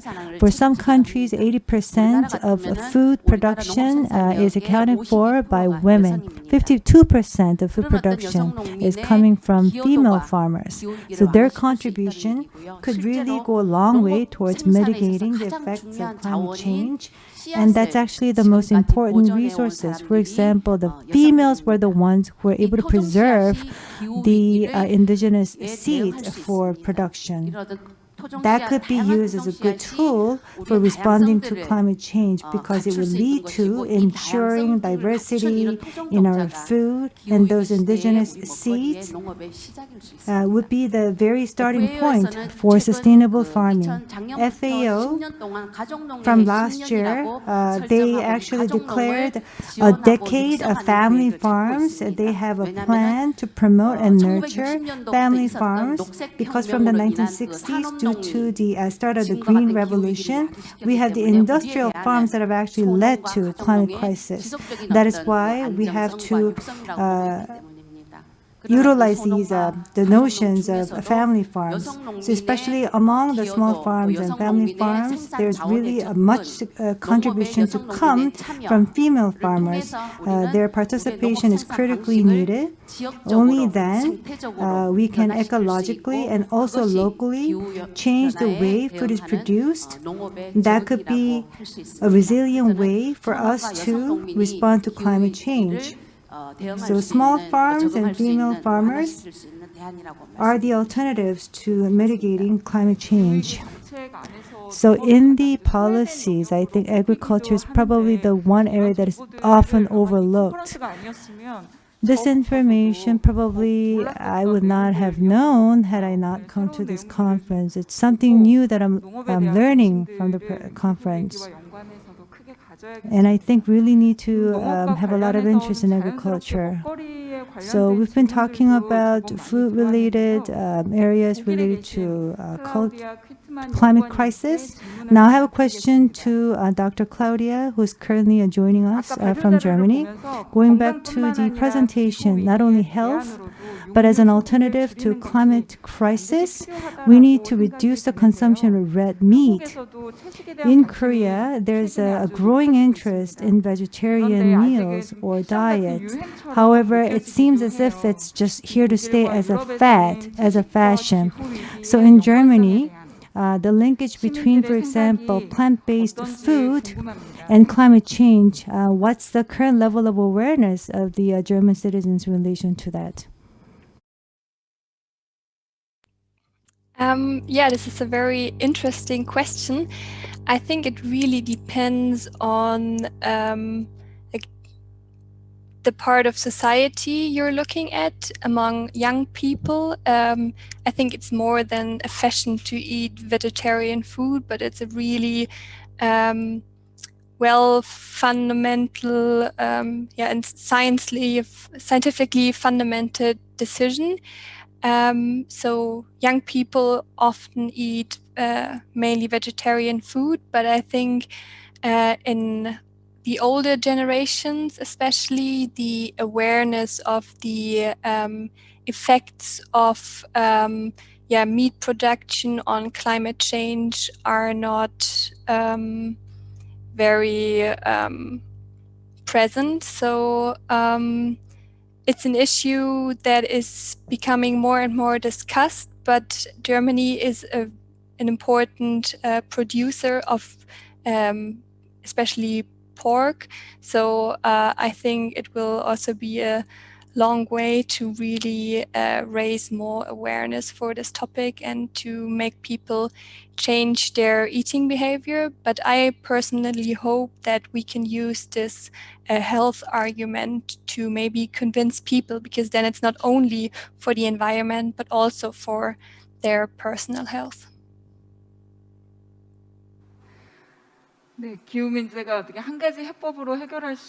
So climate crisis actually needs a multidisciplinary approach. I think it should be approached from different angles, not just from one solution. A question for Mr. Jung-un Park.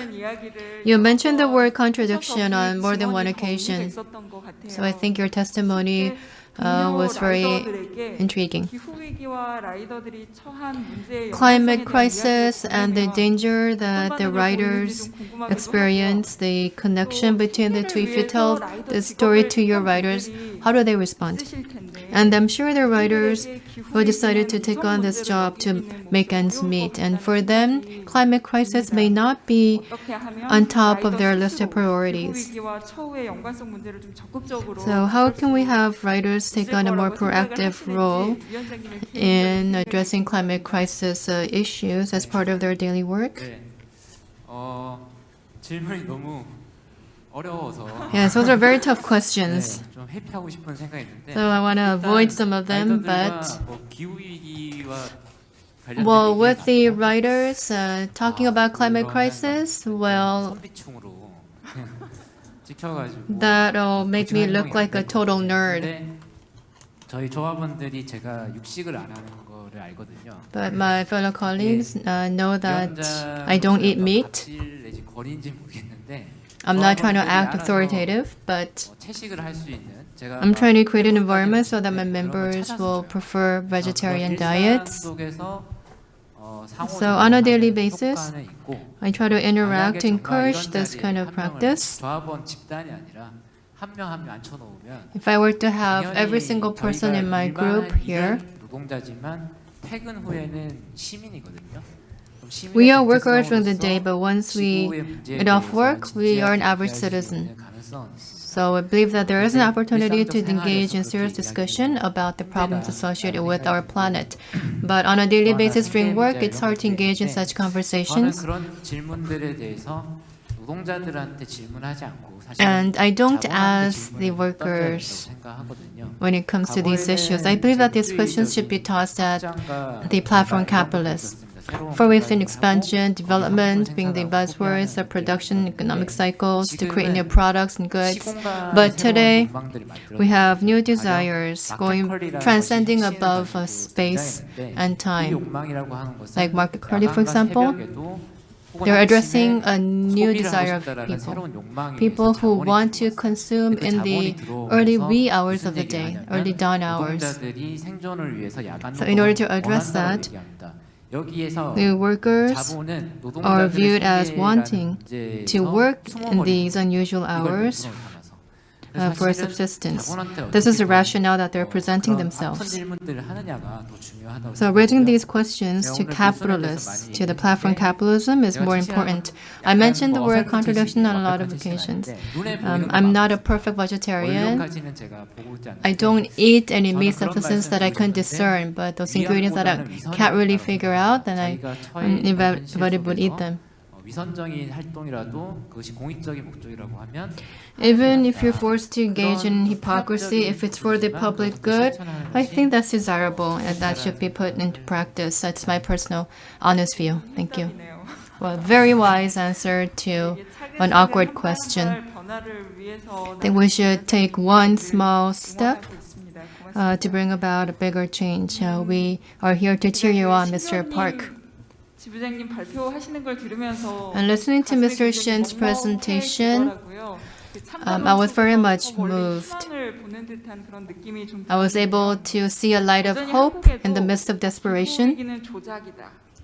Still, people say the climate crisis is fabricated, it's not true. And you've been working in various forestation campaigns and activities in Mongolia for 20 years. And I think you'll feel bad when you hear such criticisms from the Korean population here. Mr. Shin, we're not able to hear you.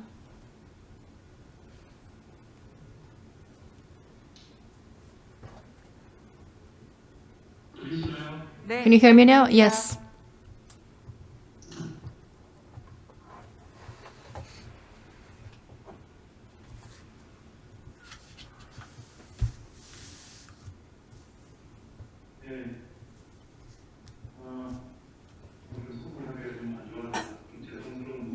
Apologies for some technical glitches. 지부장님, 제가 드렸었던 이야기는 들리셨어요? Did you hear what I just said? Yes, I can hear you.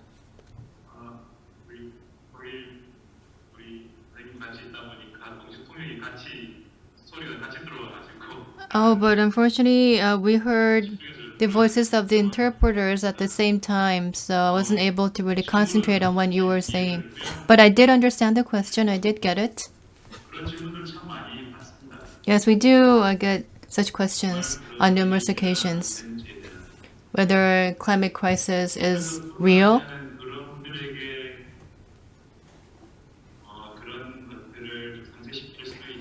That is why Green Asia Network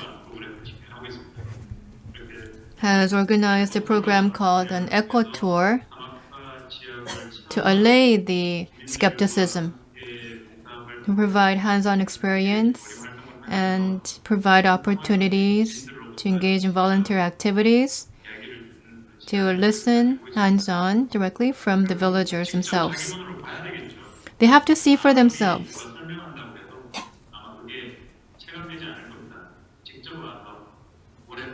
A thousand words will not move them. They should come here in person, be showered with the desert sand, sweat and plant trees. They would need to have hands-on experience to really feel what the real situation is like. So the once-in-a-lifetime adventure story to some may be part of everyday life to others in other parts of the world.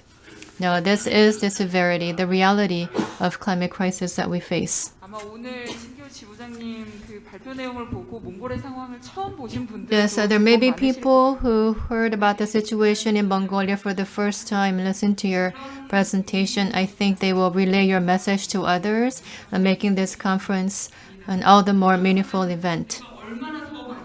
On the other hand, how much more experience would we require to really feel skin deep the severity of climate crisis?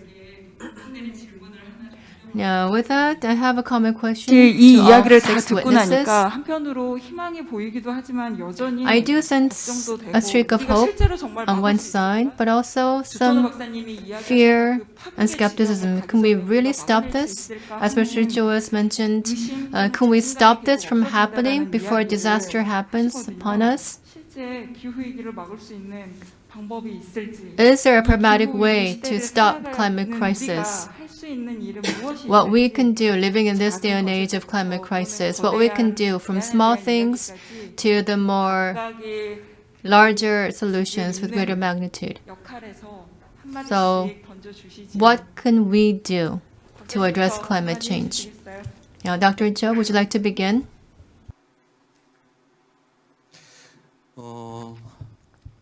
앞서 우리 박선영님이 Ms. Sonyoung Park said that, for example, if you have one coal-fired power plant constructed, her efforts will just become vain. Just as the writer,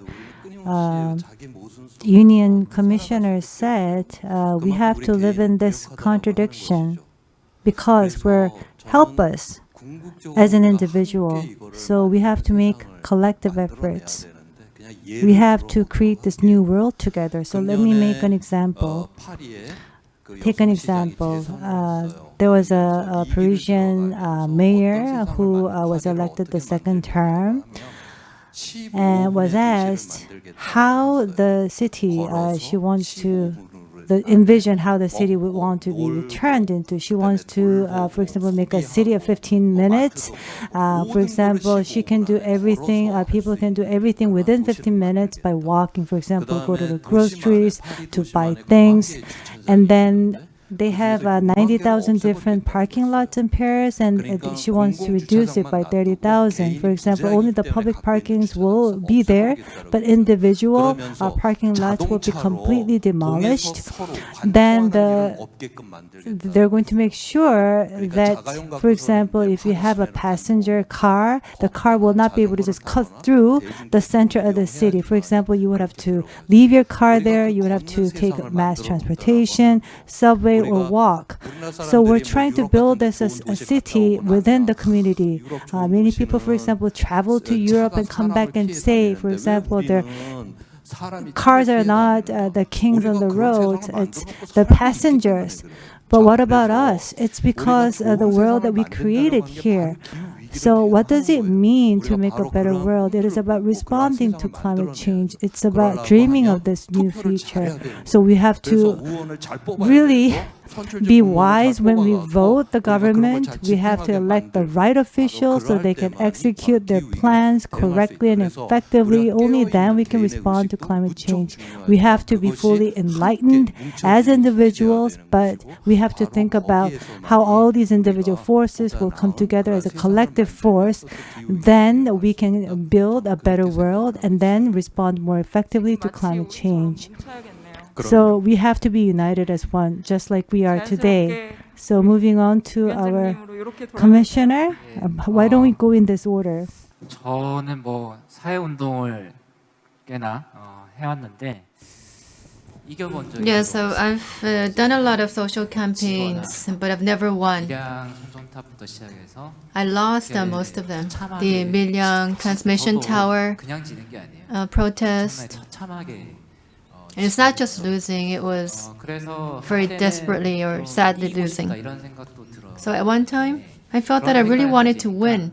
사람이 좀 타협하게 되더라고요. And with that 운동의 mindset, 체계에서 one tends to become more 웬만한 compromising. 일들을 하게 됩니다. 그러니까 So you try to 운동이라고 하는 게 settle with certain 제도화되고 things that become more 쉬운 길로 feasible. 가는 거죠.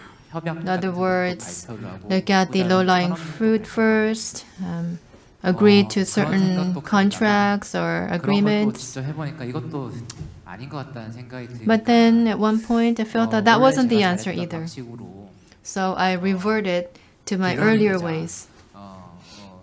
이 주류 세상에 맞서는 빌런이 되자. 그리고 세상 사람들이 뭐 이상하다 하더라도 Let's become a villain, 그것이 그 fighting against the 세계에 대해서 mainstream.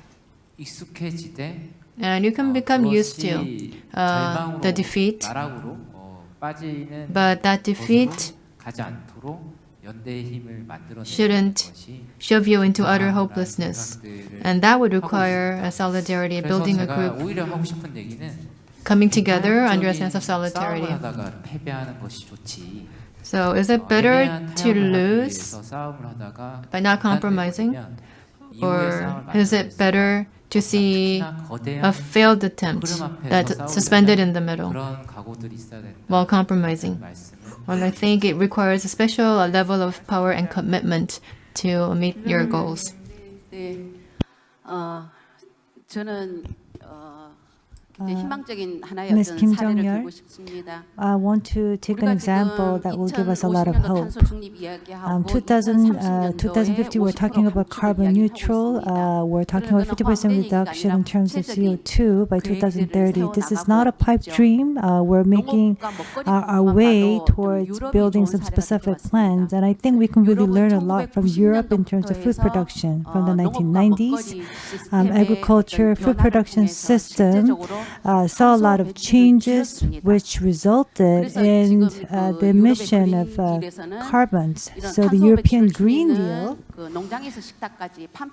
talks about farm to fork. Farm to fork.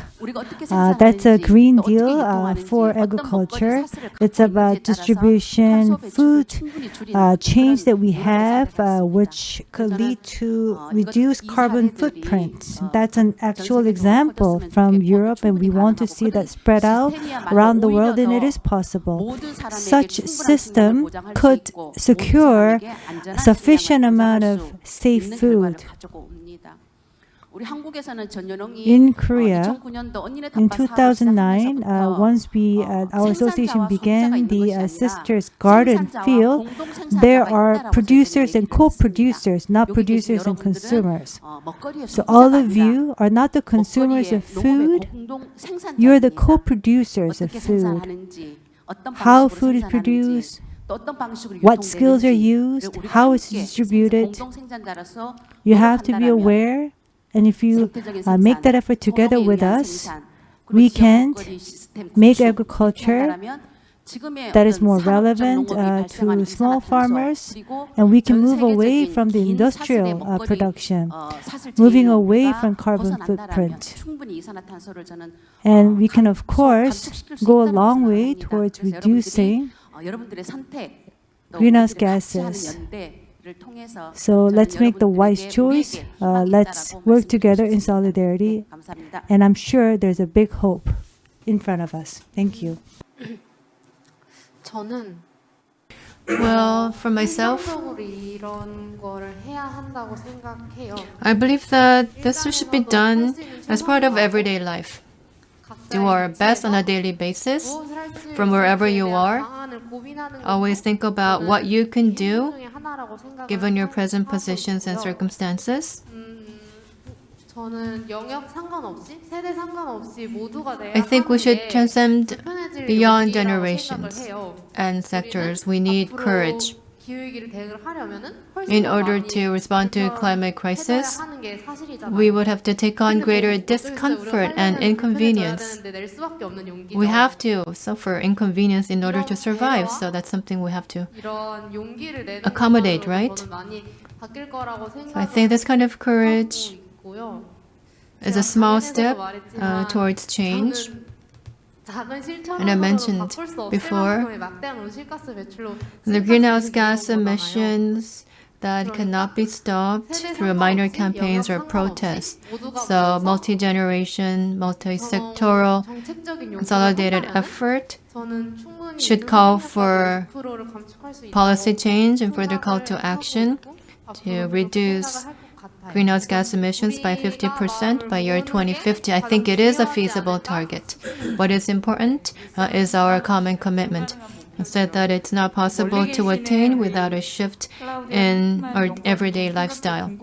Now, we're curious to hear from Dr. Quitman. 일은 무엇이 있을까요? In this era of climate crisis, what can we do as individuals? So I think on the level of individuals, as I already said, food and mobility are two possibilities where we as individuals can really reduce our carbon footprint. So active mobility, walking and riding the bike are opportunities, and also like the plant-based diet is also a very good opportunity. And I think in more general, the health sector, which is heavily affected,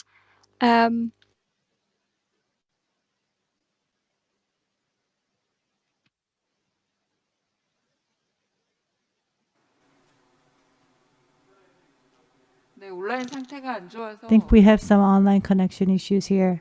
말씀을 중간까지 못 We 들었네요. were not able to hear you 다양한 out. 아이디어에 대한 이야기를 Sure, you were talking about various ideas to share with 네, us, 연결이 어려울 것 but I 같아서요. don't think we can 바로 reconnect 이어서 to 신별 Dr. Claudia. 지부장님 So 생각을 한번 더 we will 여쭤보겠습니다. ask Mr. 신별 Shin 지부장님, again. 기후위기 시대에 우리가 할 수 있는 일은 What can we 무엇일까요? do 작은 in this era of 실천이고요. climate crisis? We can begin with small things, or it could give us more the larger solutions.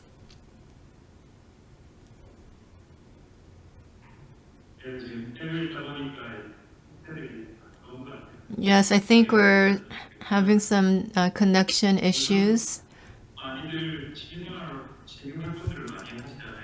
People enjoy various different types of hobby activities. So maybe this could be an option. Maybe you can have as a hobby an activity that will save Earth. And people tend to spend a lot of money on hobbies. Then why not use that money to save the planet? So spend money that you have on your favorite hobbies to save the planet. And of the many hobbies, what about planting trees? How does that sound like? So over the weekend, you could go to a mountain or hills or riverside. You could engage in more productive, environmentally friendly hobbies like planting trees as a family, globally. And Green Asia Network is implementing a lot of planting tree campaigns in the midst of COVID-19 so that different families can come together to plant trees as hobbies. And I hope that this campaign or this phenomenon will become more widespread. I'll anticipate that. Okay, that's a very interesting shift in mindset. My hobby is environmental activism. 저희가 2시간 동안 아주 긴 시간 동안 이 Well, it's 이야기를 been about 들었는데요. 2 hours already, 찾아오시죠. 근데 이제 but 너무 I'm 긴 sure 시간 there's 동안 more to be 말씀들을 said. 나눠주셨기 때문에 이제는 다시 But since we're running out of time, I 돌려보내드려야 될 think we 때가 would 된것 같습니다. 우리 have 긴 to 시간 let you 동안 go 이 now. 증언으로 오늘의 우리를 일깨워주신 이 I'd like to 여섯 thank 분의 the 6 주민들에게 다시 한번 witnesses 큰 박수 for their 부탁드립니다. vivid testimonies that helped us enhance our awareness towards the severity of climate crisis. Thank you.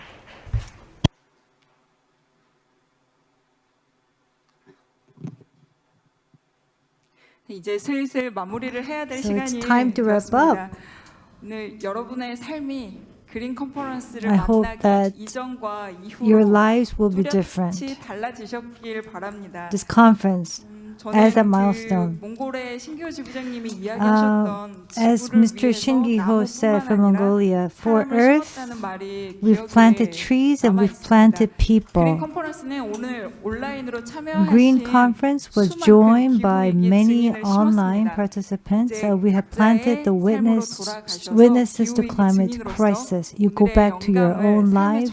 Hope that you could use that as an inspiration to bring change to your lives. We would have to make concluding remarks. To close the Green Conference 2020, we're going to invite Jung-suk Yoon, co-president of Green Korea United. Thank you for joining us today.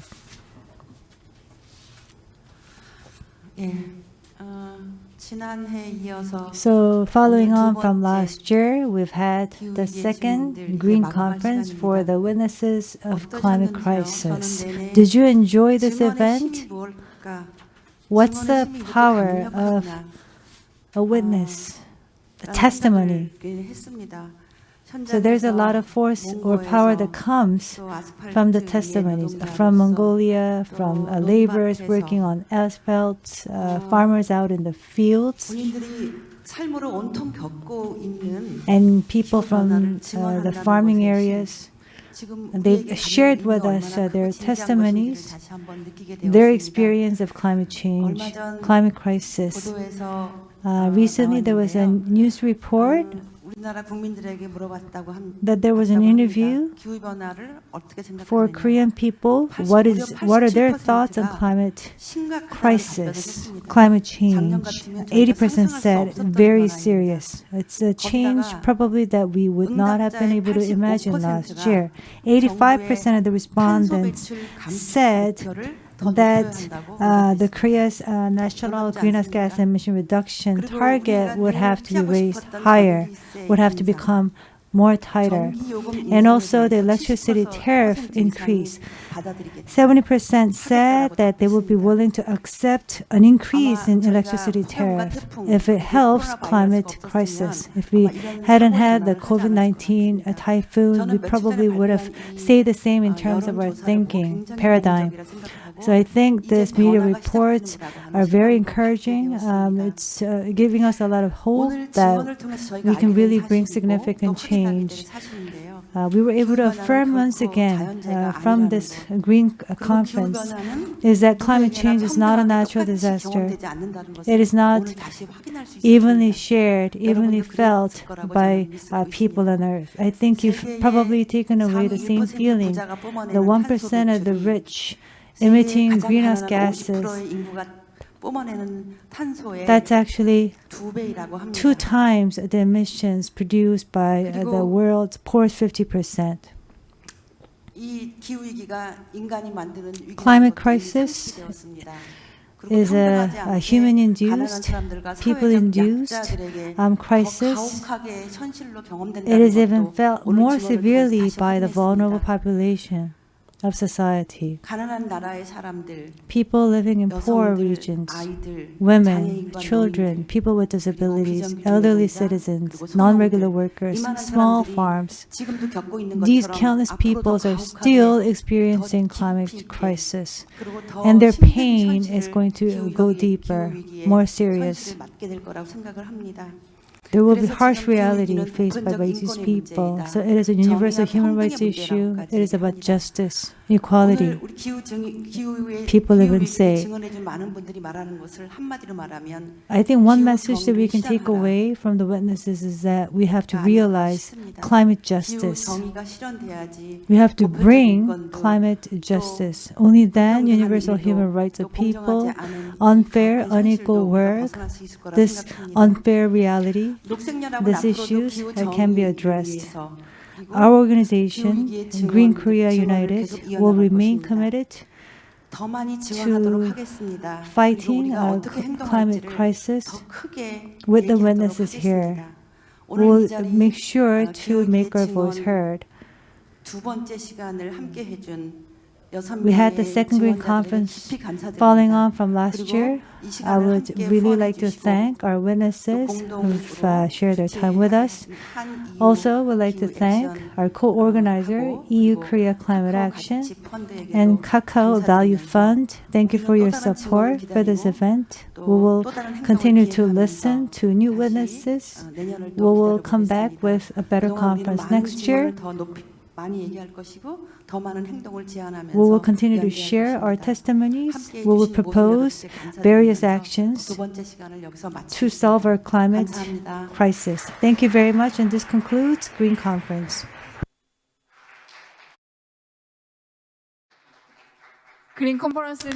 So, Green Conference has ended its official program, but I decided to come up again because there's an announcement to be made. Now, 20 people, first come, first serve, we were supposed to give out the giveaways, the free gifts. We have the number here. They're going to be sent to the 20 lucky people individually, and the announcement will be made later on.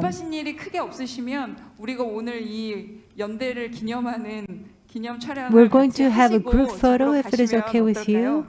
If there's no urgent task at hand, why don't you join us on the stage for a photo? And also be sure to return your interpretation receivers outside this room.